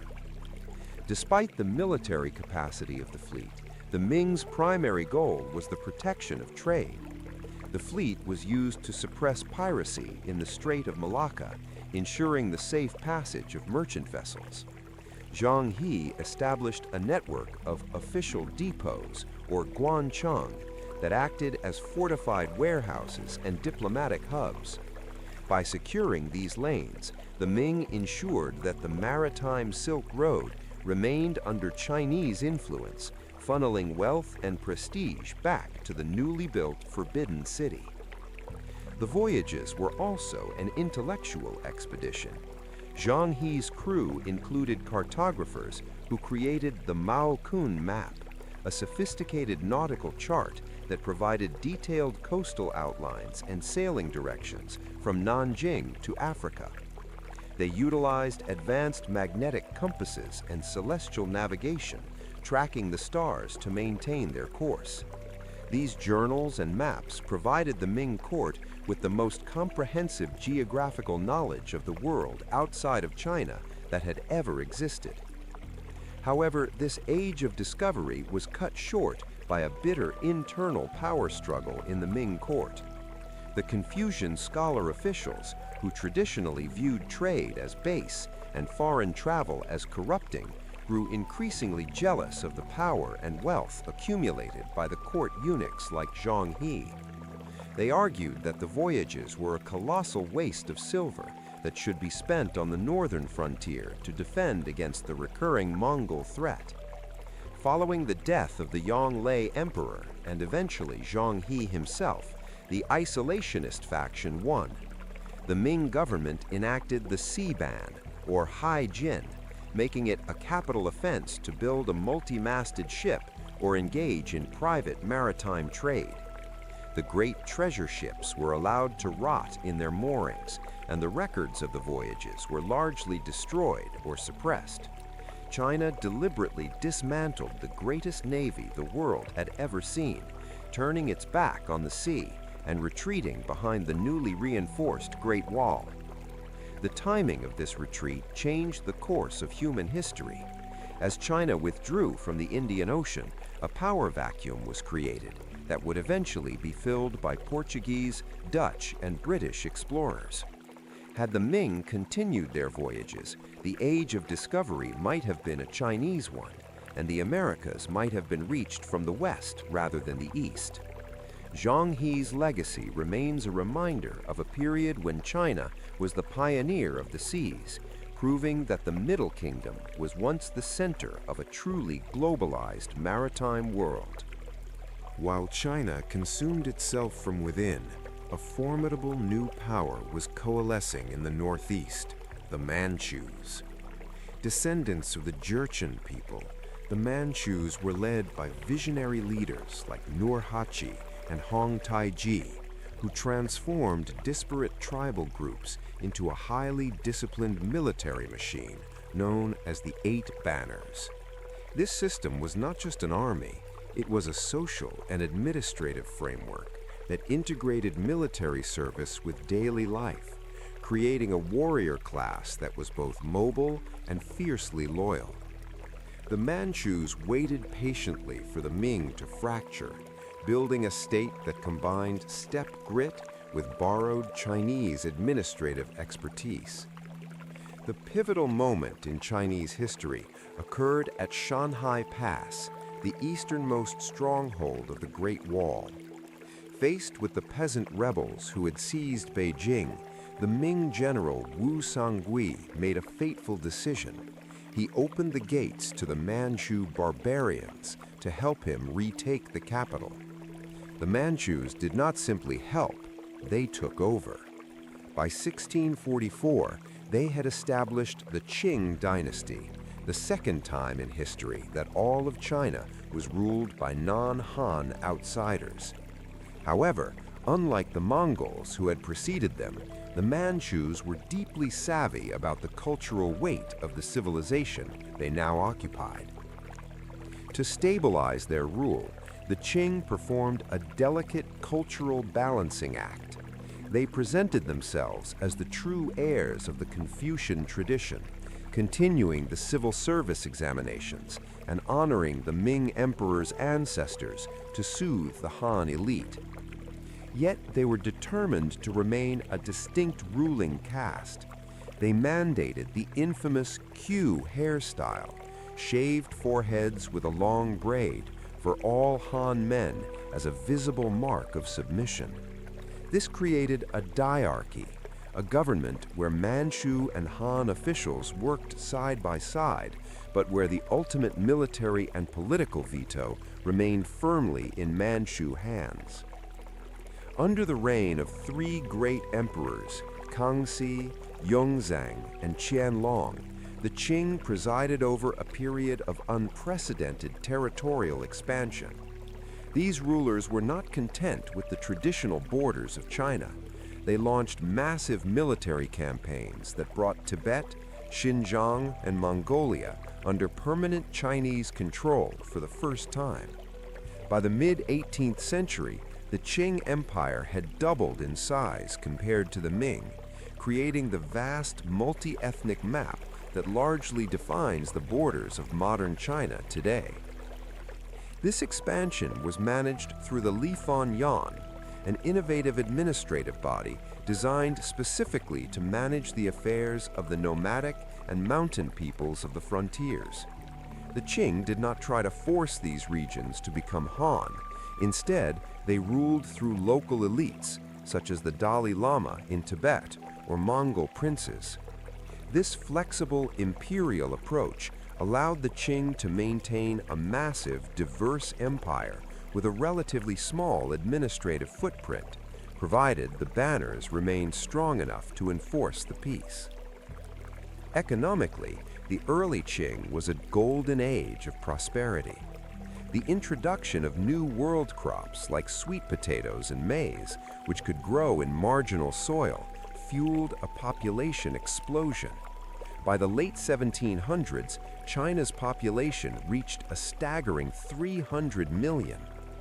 Internal trade flourished along the Grand Canal, and the Canton system concentrated foreign trade in a single port, allowing the Qing to amass vast quantities of silver from European merchants who were desperate for Chinese tea, silk, and fine china porcelain. Intellectually, the Qing period saw the rise of Kaozhang, or evidential learning. Disillusioned by the collapse of the Ming, away from abstract philosophy and toward rigorous scientific analysis of ancient texts and history. This era produced the Siku Quan Shu, the largest collection of books in Chinese history, involving thousands of scholars who preserved the entirety of the Chinese literary heritage. It was a period of intense cultural preservation, as if the Qing were determined to prove they were more Chinese than the Chinese themselves. However, the Qing's greatest strength, their rigid military social structure, eventually became their greatest weakness. The Eight Banners, once an unstoppable force, grew complacent and corrupt after decades of peace. The High Qing era under Emperor Qianlong reached such heights of luxury and power that the court became blind to the rising technological and military gap between China and the industrializing West. The very insulation that protected Manchu identity also prevented the empire from adapting to the new global reality of steam and steel. The legacy of the Qing is a paradox. They were foreign conquerors who saved the Chinese state from internal collapse and expanded it to its greatest physical extent. They created a multi-ethnic superpower that was the envy of the world for over a century. Yet, by locking the empire into a perfect version of its past, they left it vulnerable to the century of humiliation that would follow. The Qing proved that an empire can be at its most magnificent just moments before it is forced to confront a world it no longer understands. The 19th century was a period of agonizing transformation for the Qing dynasty, as the Middle Kingdom found itself ensnared between the crushing weight of internal decay and the aggressive expansion of Western industrial powers. For 2 millennia, China had operated on the assumption that it was the gravitational center of the civilized world. However, the Industrial Revolution had gifted the West with steam-powered gunboats and long-range artillery, creating a technological asymmetry that the Qing's traditional military, the once mighty but now antiquated 8 Banners, could not hope to match. This mismatch turned the 1800s into a century of humiliation, where the Son of Heaven was forced to negotiate from a position of profound weakness. As the lanterns dim and the quiet villages of ancient China settle into the night, the echoes of this great civilization continue to travel far beyond its time. Across centuries, the ideas born along the banks of the Yellow and Yangtze rivers slowly spread across the world. Paper carried knowledge across cultures. The compass guided sailors through vast oceans, and the gentle wisdom of philosophers shaped how people think about harmony, balance, and the order of life. The inventions and traditions of this ancient land quietly became part of the world we know today. The books we read, the maps we follow, even the simple act of writing our thoughts on paper, all carry traces of discoveries first made thousands of years ago. But perhaps the most lasting gift of ancient China was not only its inventions, but its understanding of balance, the belief that harmony between people, nature, and society creates a peaceful world. Tonight, as we step away from the ancient cities, the great walls, and the quiet farming villages, we can remember that history is never truly gone. It lives on in the knowledge we use, the ideas we share, and the paths we continue to walk. And so the story of ancient China does not end here. It simply continues, quietly shaping the world around us, even now. As the night grows deeper, allow these distant echoes of history to gently fade like lantern light drifting into the calm darkness. And with that, we leave ancient China to rest beneath the same stars that shine above us tonight. Sleep peacefully.